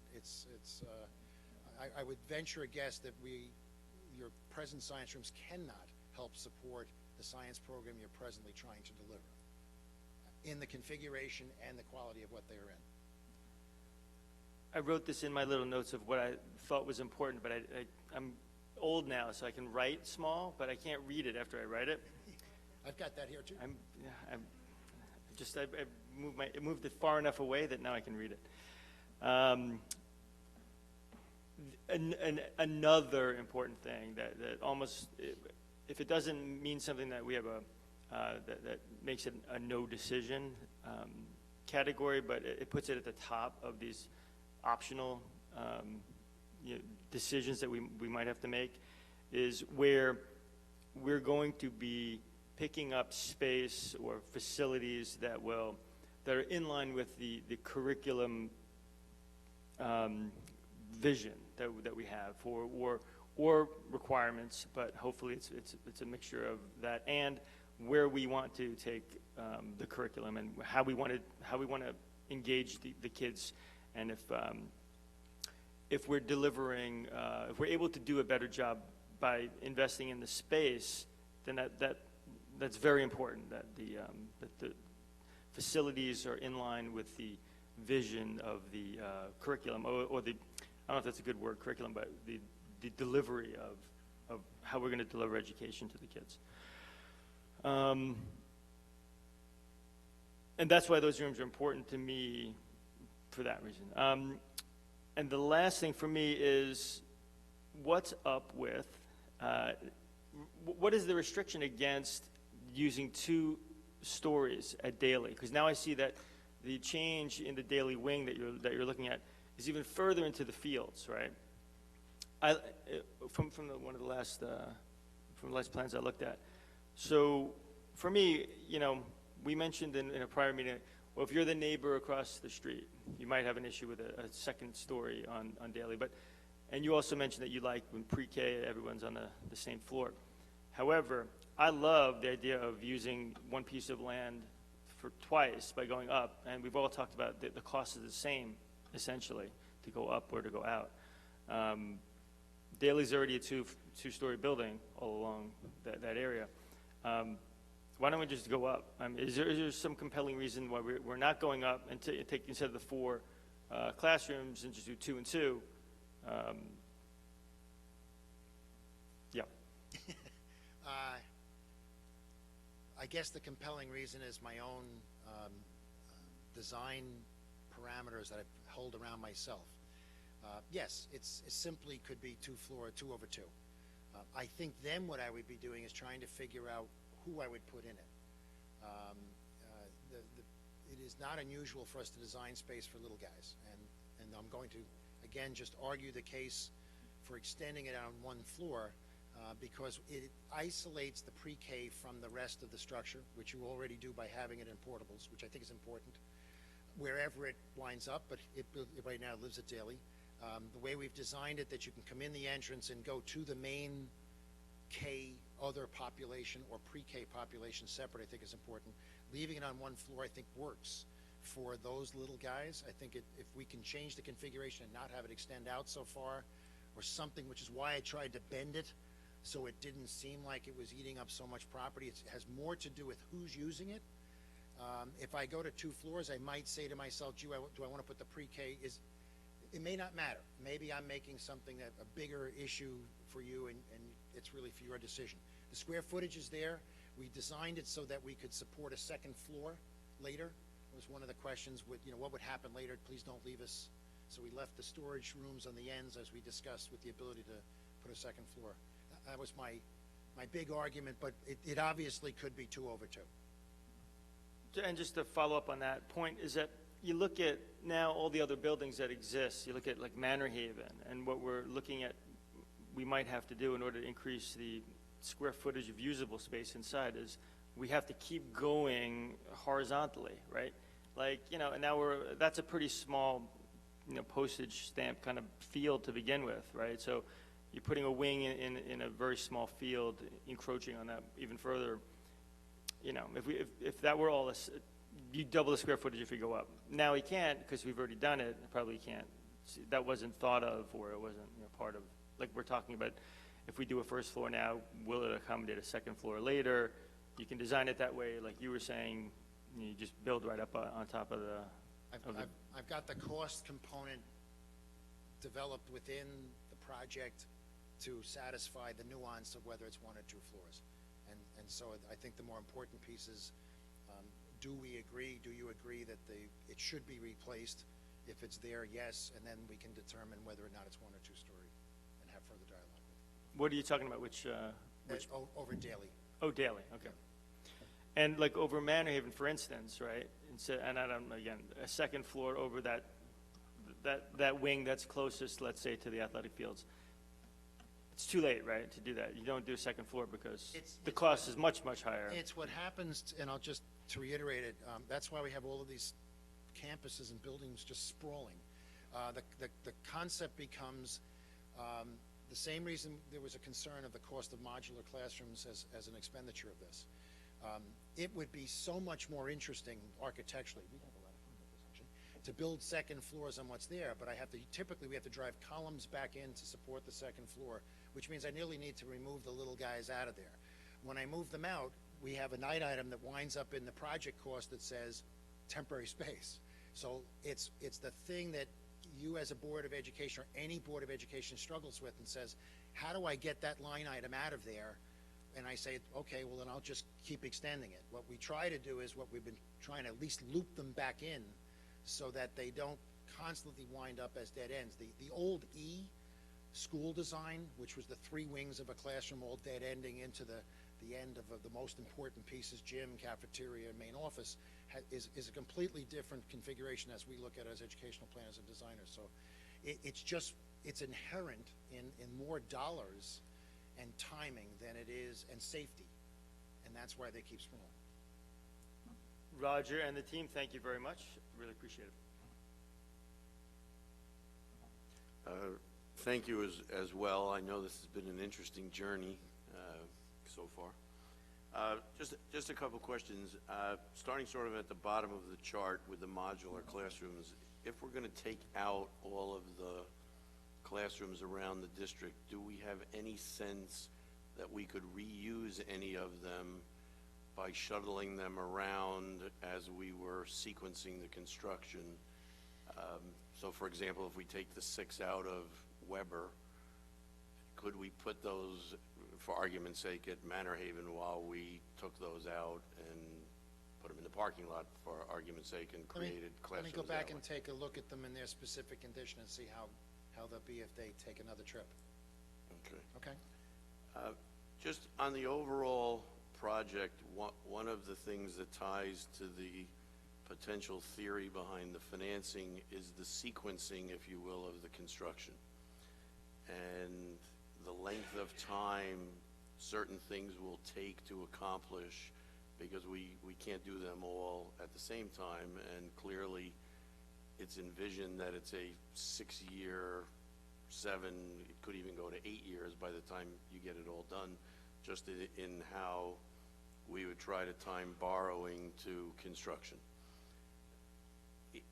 Can you just sort of highlight a few of the larger items? So for example, if you were going to renovate this space, or when you're renovating science rooms, in the high school, for example, you wouldn't be able to do them all over one summer, I don't imagine. And so if you look at the bigger items that are on the list, even of just the basic facility needs, could you just touch on a few of them on how that might unravel or unfold?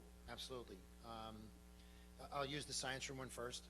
If we're doing as many as 10 to a dozen at a time, we very seldom try to do them all in one summer. It is absolutely horrific to wake up in September and have none, when we can pretty much attest that we'd be better to have 6 and do them over 2 summers. So it is not unusual for us to split that work over 2 summers. We have clients who say to us, I don't want to do that, I really want to have them all in one summer. And I just, as I'm doing now, I hold on to the podium as tight as I can, because it falls out of our hands. That also put in front of that the design and the approval period. So that concept of even taking science rooms and putting them out over 2 summers has a whole year in front of it. So they're more like a 3-year project before they ever get to be completely accomplished. Let me pick one of the big additions for, and I'm not putting them in any place in the 6 years that you were just describing, I'm just putting them out there. The Weber addition. The first thing we would need to do is put the portables, whether I'm bringing them from someplace else or a new set in place, move the children in that, and then demolish the existing before I start the construction. Again, approval process in the front, probably a year, probably another 4 months to 6 months to get those in place, remembering that it would be easier if I could transport them down the road, but if I have to wait for them to be constructed, to bring them on site. And when we're talking about these, they're permanently installed. I want to make sure that this isn't as if we brought them over, we put them on concrete block and it looks really great. The requirement is they become a building again. So they have foundations, they have electric, they have fire alarm, if they had water, that all of that gets hooked into those so that they are connected to the structure. So now I've got portables there and I'm a year and a half already minimum trying to get them in place. Now I'm going to knock down what's there and build that addition. I'm probably 18 months minimum building that. Again, I'm 3 years minimum from the time I conceive of trying to get the Weber addition up to the time I can put a key in it. So if you just use those two concepts and say, gee, I'd love to get the science rooms done first, we'll wait till those are done, we'll go do the middle school, you have a 6-year period already put in front of you. It's also one of the most difficult things I've found, I think I've addressed to you, is it's so wonderful to look at this all at once. When you are successful with this, the toughest meeting is the night I come back and we say, what goes first? Because there are needs that you have that are going to want to go first, and then there are things that you can wait on to allow the process to make sense.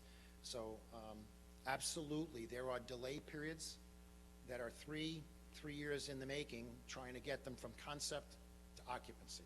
Others, if I'm doing a roof, and we've done that with you, it's within a year period, perhaps, from approval process to installation, wherever you need it.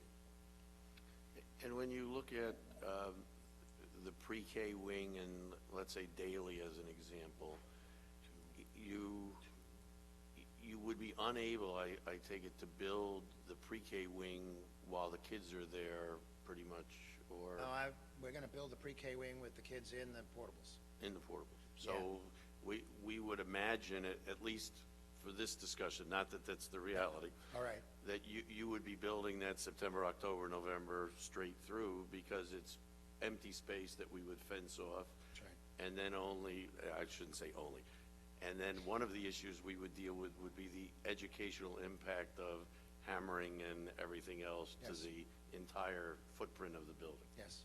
Okay. Yes. On the additional infrastructure list,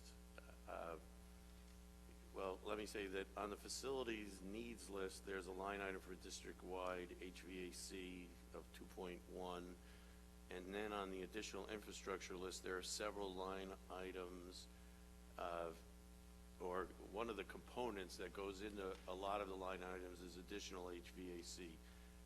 I'm just trying to understand the difference between the two. The additional HVAC is separate from the air conditioning of the large group spaces. That has to do more with fresh air at certain locations where it's needed, or improvements to the existing mechanical system, whether it be for exhaust or for, like I said, fresh air or controls. Okay. Also, when you look at Weber, one of the components of the nearly $4 million, there's a mention of interior doors. I think when we were talking about that, when we were in the library, we spoke about whether we would renovate the doors or replace them. And I don't know what's in there and what money may be in that bucket as we look at items. As Vern has accurately portrayed, there will come that trade-off moment of, right now the total is 77.3 when you add the two, and if the vision is 65 or 68 or whatever that amount is, there is stuff that's on here that's going to get squeezed. And so the more clarity we have to some of the items that may be repetitive, as Karen commented, if there are things in here that are redundant in irrigation that you're putting under a turf field, those kind of things. It's great that from meeting on Monday till today, we were able to get it all on one sheet, which is really a big help. But I think sort of for the next go-round, we're going to have to start to pull out any of those things so that we really, that the call to question will be what's going to stay and what's not. And not that I'm pushing it one way or another, but as Vern said, are we really going to spend $8 million for music space as opposed to $2 million for science space, those kind of things.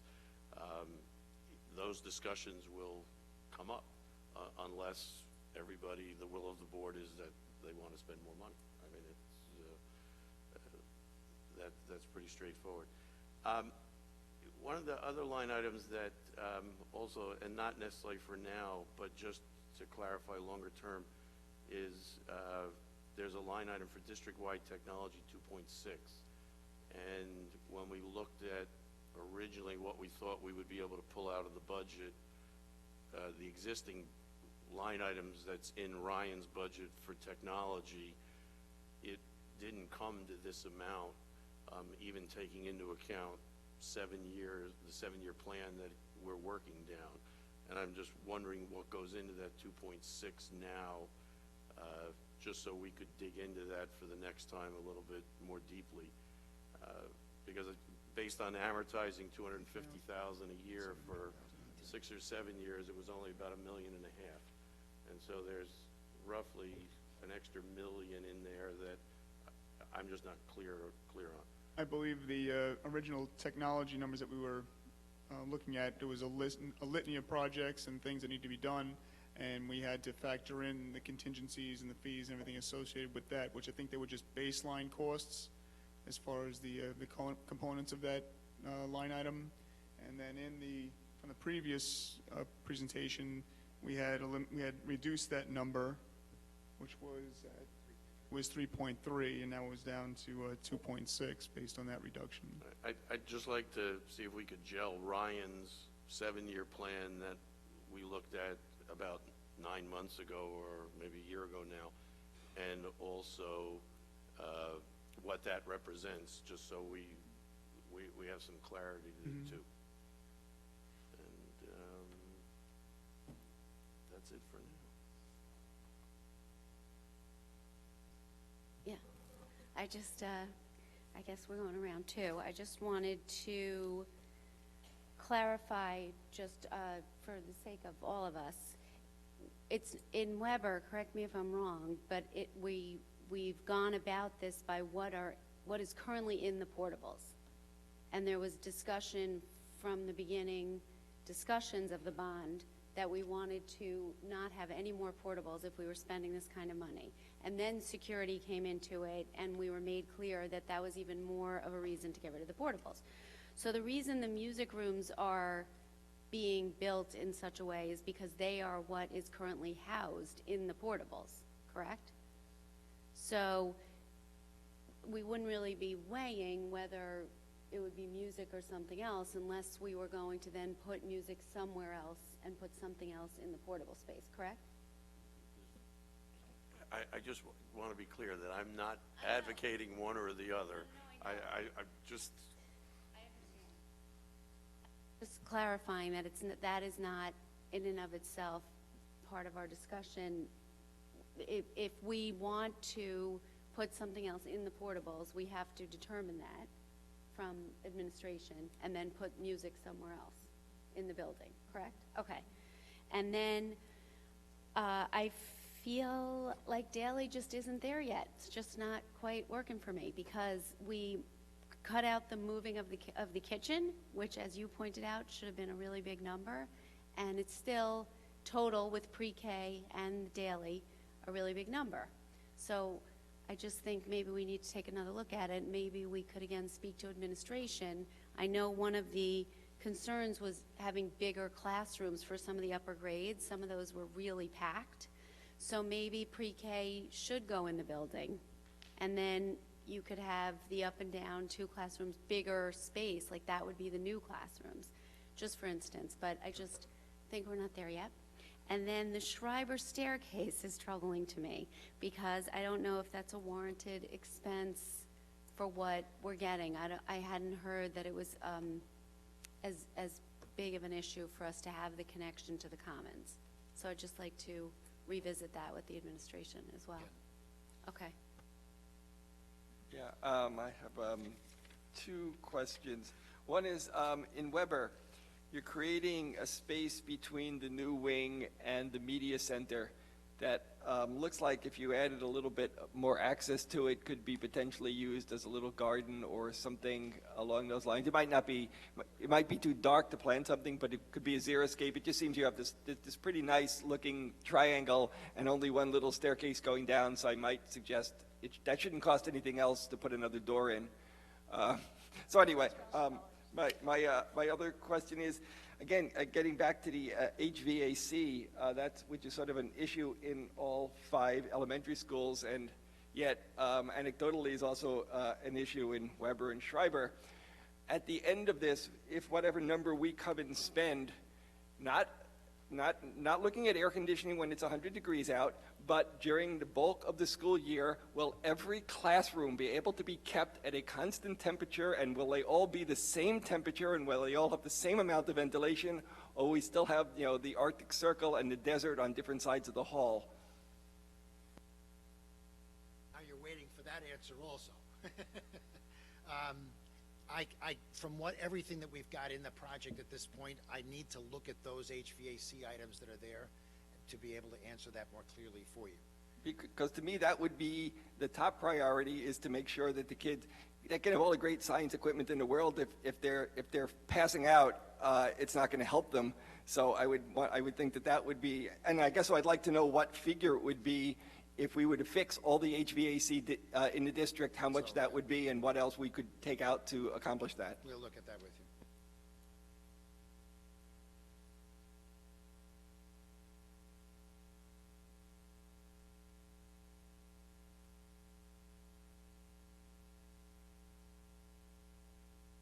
Dr. Mooney, do you have anything to add before we end?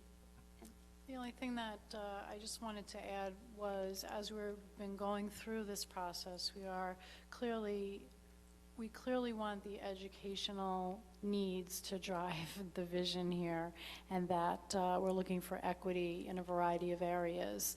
And so, in particular, when we look down the road, we know that science is a huge issue, and that the goal is to have a science STEM type room in each of the elementary schools. I'm not sure that quite came across. We were looking at existing spaces in some of the buildings as well, and possibly refurbishing those spaces like computer labs into science labs, and looking at the types of technology, which technology equipment cannot be in the bond.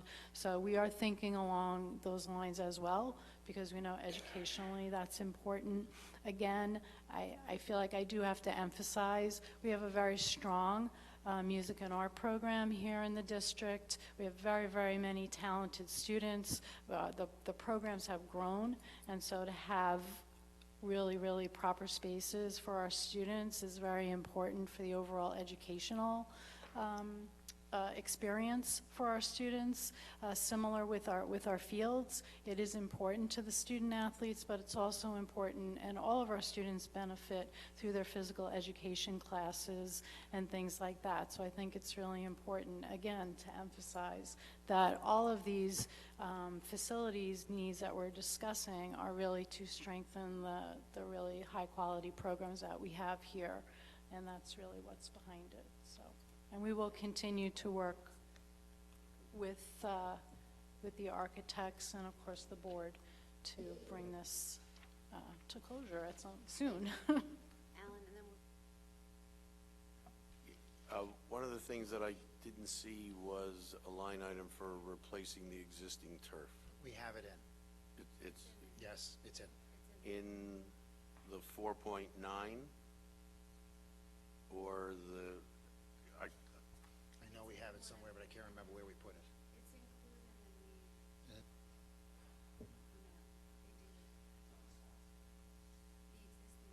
It's in the 4.9. It's in the 4.9? Yes. Okay. Yes. All right, I just want to make sure. have answered this, but I just need to ask, because I'm wondering, under the district-wide facility needs, I know you just were talking about the district-wide technology piece, but how does is the district-wide air conditioning or the district-wide security, how is that not already either in the additional infrastructure list or in the spatial needs list where it seems like if you're building a new space, you're not including air conditioning? If we're talking about that, I mean, I know that we're talking about air conditioning in the multi-use spaces, like we had said that at various times, that we wanted at least one large space in each of the buildings to be air conditioned. So if we're building something that will be that multi-purpose room, is that cost under, say, spatial needs already including the air conditioning? Like, what do you mean by the district-wide air conditioning? I guess that's simpler. And the district-wide security, that's not already represented someplace else. Those are two existing building spaces or building proper. If we put a spatial needs number together, for instance, at Daly, that has got incorporative in it its security enclosure or security entry, so it's not a duplication of dollars or duplication of thought from one to the other. We have them separated from one to the other. If we're building a new space, for instance, the spaces at Weber, we would more than likely build those as heated and air-conditioned spaces with rooftop units. Sorry, I'm looking at the one of the line items in Schreiber, which is, and I'm looking at the diagram as where the renovations, and I'm looking at home and careers and art renovations, the facility needs. Are you planning or proposing any construction? Because I don't see anything looked at noted on the diagram. I just want to make sure about that. It's just actual renovations of the space. Renovations inside the space. Right. Okay. But no new construction. No new construction for those. Thank you. Thank you. Oh, Mr. Bear is not done with you yet. On the Schreiber list, $2.5 million for windows. Can you just go through that a little bit? Is that completely literally every window in the building? Oh, that addresses all your existing steel frame and glass block, large monumental units that you have. I guess the majority of your original part of the building, which wasn't touched during the newer construction in 98 and 2000. So all the building, the main portion of the building here, the two-story section into the courtyards, the science wing that has all aluminum windows that are single pane glass. Those hadn't been touched during the previous construction. The social studies wing has a series of window units in there as well. So all the windows that weren't touched and are pretty much original to their construction would be the ones that would be factored into that number. Anything that was new as part of the construction, from 98 and 2000, that work, those windows would be left intact. Okay. And just one last thing, on the diagrams that we have, there are some rooms colored orange or orangish. Orange just means a label change, no cost. Just a change of use, but it does not necessitate reconstruction. Okay. Very good. Thank you. Go Cuse. We're going to have to discuss amongst ourselves a little bit about scheduling for when we should next talk and present. But I do want to tell the public, I think we're going to have to add a meeting on December 2nd. So we will post that on the website, but for all of you here, you could have advance notice. And now I believe we will go to another session of community comments if anybody wants to speak to us. And we will try to answer questions this evening, but if we're not able to, we'll get back to you with them. Okay, so if you, Madam President, if you're willing to answer some questions, I'll ask the question that I asked earlier this evening. Why do we need to have the bond vote in February when, and particularly after the very excellent presentation by BBS, there's nothing of an emergency nature. So why the vote in February? The principal. Now, does the question, the answer, take away from my 3 minutes? Well, go ahead, answer the question. Okay, the principal reason behind it is there are items in the existing budget today that we can move into the bond and use the budget in a different fashion. We can't do that if we link the two. So by voting in February, we would already have the information in preparing the May budget. That's the primary reason. And if this was held over, so to speak, till next year's budget, wouldn't the same factors be in place? Maneuvering around things? I'm sorry, I'm not following the question. You're saying you said there were certain things in the budget now which we can move in the bond or out of the bond?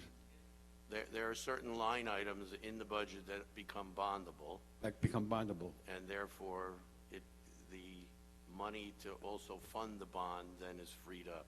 So by voting in February, we know that, whereas if we voted in May, we couldn't make the assumption that it was going to pass. And this wouldn't hold true if we held it off for another year? All right, forget it. It's all right. It's beyond my... Alan, I think you misspoke, and I'm not jumping on you, but you said if we decide to spend more money, well, it's not the board who's spending the money. You're going to make a recommendation to the taxpayers. We're spending the money, and you're a taxpayer too. So it's not your decision to spend the money. It's the taxpayer's decision to yay or nay spending money. It's a small point. Absolutely, but it's a collective we. I understand that, but it bothered me a little bit. And I got a question here. With all respect to everybody, because I don't know how this works at all, but BBS comes in with a proposal of $65 million. Oh, wait a minute. Time out. Where did the $65 million come from? Because I'm hearing now that this number was bandied about months ago. And I'd like to, wait, let me finish my question. This number was out there. I didn't ask the question yet. You did. You asked where did the number come from? No, wait. Okay. You finished my question. Where'd that number come up from months ago when we first see the number in reality, black and white, tonight? It is linked to the retirement of the existing bonds that at the time roughly represented somewhere between $65 and $70 million. Okay. And that between now and 2023, those bonds will come off the books and be replaced by a like number, thus not impacting the taxpayer negatively. Sounds like a good answer. And my last question is the board considering, thinking, cajoling, mulling thinking about possibly, for example, when you put together the budget for the vote in May, coming under the tax cap? And, I've been told by people who have better financial acumen than I do that based on certain calculations, if we come under the tax cap by not a large amount, over the next couple of 3-4 years, we could save a lot of money for the taxpayers. Are you thinking about maybe coming under the tax cap? You probably can't answer that question tonight. Hey, this is really, by the way, this is great that you're answering questions. This is beyond a breath of fresh air. This is an epiphany. This is. I'm off the clock. I don't see a long line behind me. Not that I'm the one of my pet peeves has always been, I've asked this, that with 3 minutes, I understand the 3 minutes when you have 10, 15 people, but when you only have a couple of people who want to talk, Madam President, 3 minutes. You should use 3 minutes. You should. 3 minutes, and it was your time. I stopped when Mr. Baer was speaking.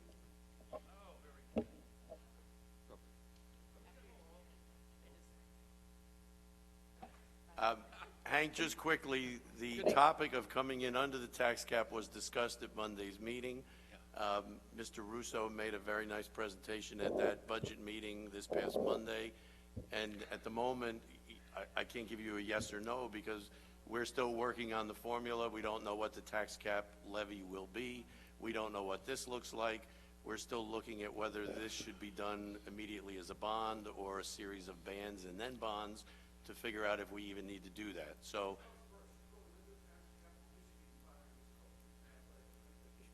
we'll let you handicap that. Good evening, Mr. Sloan. My name is Joel Katz. Just a couple of quickie things. First of all, I don't know why you're talking about a vote in February.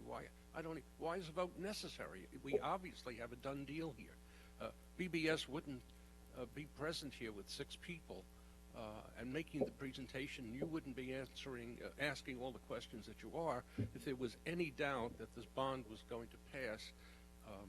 So this is some kind of a kabuki dance we're going through here.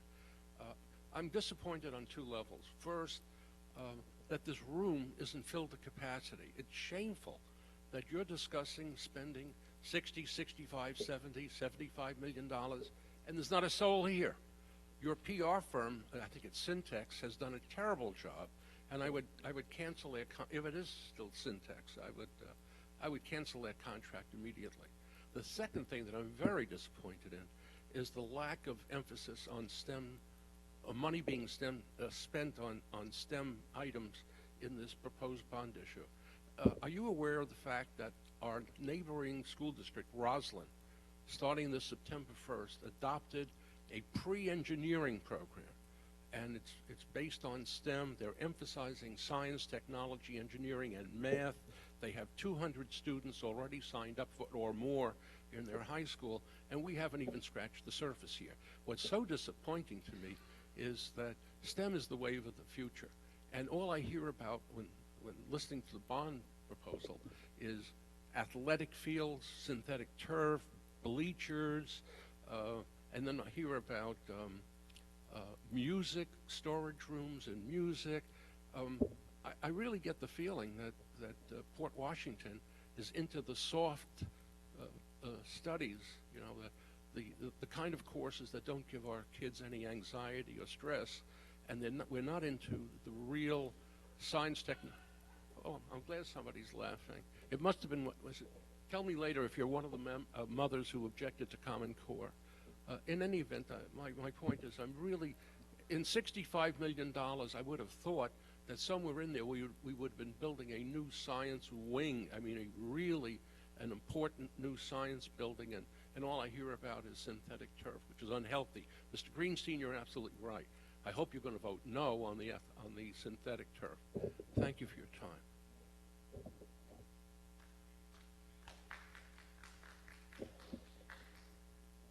Judy Epstein. It's nice to be able to ask the experts a couple questions too. So I'd like to do that. On the Schreiber Cafeteria sounded very creative. As a Schreiber parent, I think I like that idea. I don't know if you broke out the number of additional students just from the new space as opposed to also reseating, but some more, right?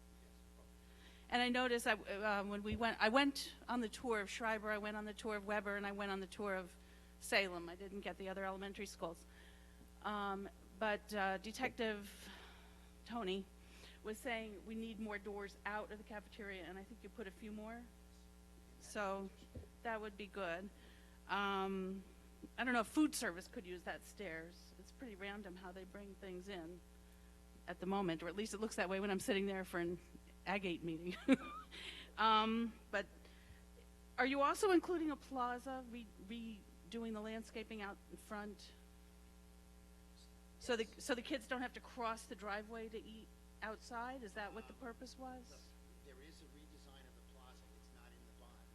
It's landscaping money? It's all separate in Oh, the money's there already? Oh, so it's not just bushes, the kids could use it? completely different plaza layout, and we're going to see.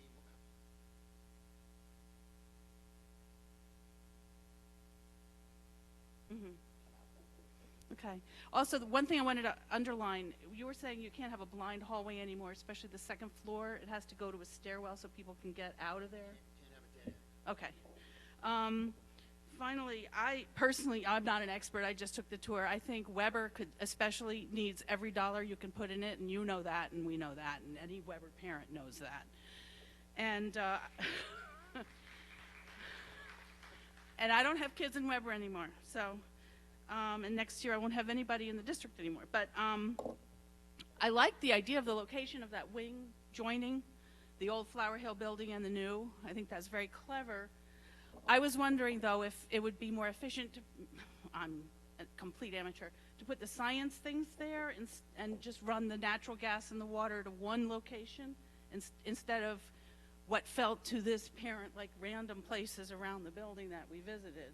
That just, I won't charge you anything for that. And then if you need coral space, I invite you to take a look at gutting where we currently vote for the budget every year, and please put the coral spaces there or something, anything. It really is sad. That's it. My name's Tricia O'Donnell, a graduate of 1984. I went and had English and social studies in the portables at Weber. My son has orchestra there at Weber right now. My daughter has social science research in a small, not even called a classroom, according to her, up at Schreiber. So I'm all in favor of this bond. I do think we could use a science wing and build our core classes as well. But my daughter is also a softball player, and I spend every weekend traveling to tournaments on and off the island. We play travel ball every day we can. And I admire my daughter because she can do it. She can do the honors classes and play softball. All we want for the softball team is to be up here. I don't care if there's a turf. I'm not a parent, but from what the girls want, they want to be a part of the school. And that's what's important to them. As far as the arts, none of my kids, other than playing, and they're in the orchestra, but I danced up at that stage. And I danced with Jonathan Goldstein, who is a director of a TV show in LA, and I became a professional ballet dancer with Pennsylvania Ballet. And it was that curtain and these chairs and this floor. So yes, I'm in favor of the auditorium and the arts to be included into the bond. So thank you.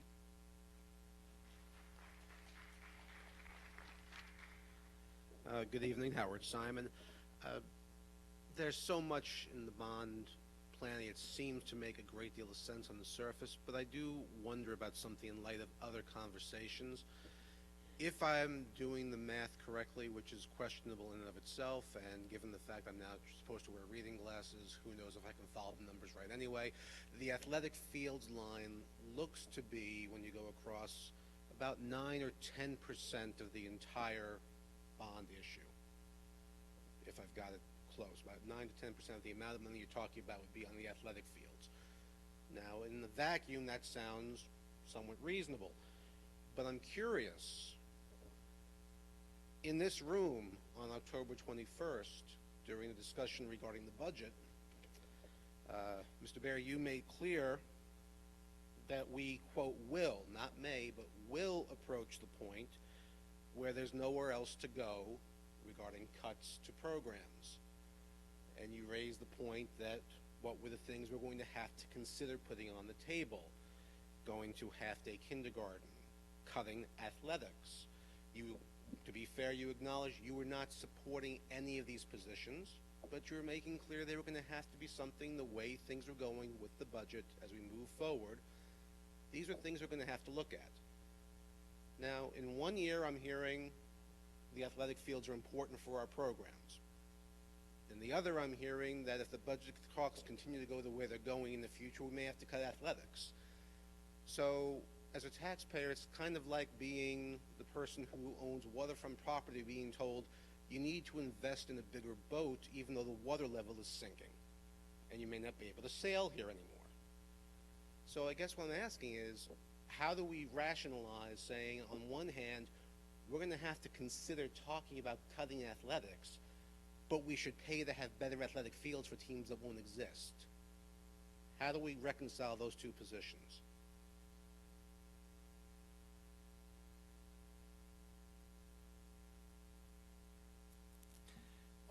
Howard, as you rightly point out, not that I'm advocating one over the other. Absolutely clear. Not advocating any position, just that this is the reality. I think it's a fair question that has to be discussed in just the overall context of what the fiscal infrastructure of a school district can support based on the community willing to support at a certain level. There are certain things that we now have a little bit of a tailwind on. For example, we got the latest TRS number, which is actually dropping somewhere close to 4%, and that puts a dent in the negative line, if you will, of the budget. But still, when you go out 3, 4, 5 years, as we heard from the auditor, you have any number of school districts that are going to run into a brick wall, and we've already seen some who have spent all of their reserves and everything else. The fields take on a much greater thing than just our own athletic program.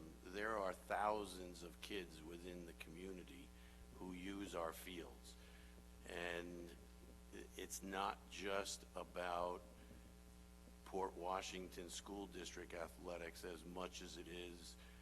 You can come up here almost any day, afternoon, night, weekend, and you have community members from the age of 3 all the way till 63 or more using the infrastructure of the school district. And so I don't know that you can single it out as whether or not, even if athletics had to be scaled back in some proportion, ultimately as part of some grand budget scheme, that you might not still come up with the fact that the community overall needs those facilities simply as the town of Port Washington. So I don't think it's either or in that specific case.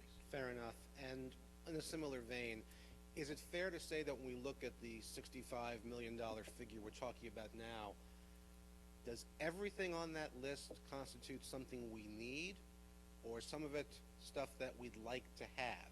And the reason I ask the question is, I have to imagine selling the number, the final number to the public, has to be easier when you say everything here is absolutely a need we can justify versus it's just something we'd like to borrow for. Is all this equally necessary? I think that our goal is that when we are done and the evening that we sit here before the community and adopt the bond number, we will feel that we need all of those things. Okay. All right, thank you. Jamie Troyes, Port Washington. First, I'm going to bring up the date of the vote, and I hear your case for why you're having it in February. But again, if the public can't come here because of the weather, or I get stuck working a double shift because I can't leave my post because of the weather, I can't vote. And it's not fair to me, or anyone else, or someone's too old, or if it's icy. I see your point, but you have a point of when you picked a really bad time. February, you can't guarantee your public being able to come out to vote. Some of them who are young and spry and wearing the little Uggs and hop may be able to get here, but some of us can't. The second question I have is with the Weber Auditorium. Are you going to gut and rebuild it, or are you going to restore and upgrade it? Okay, thank you. Are you going to keep all the pretty molding? Thank you.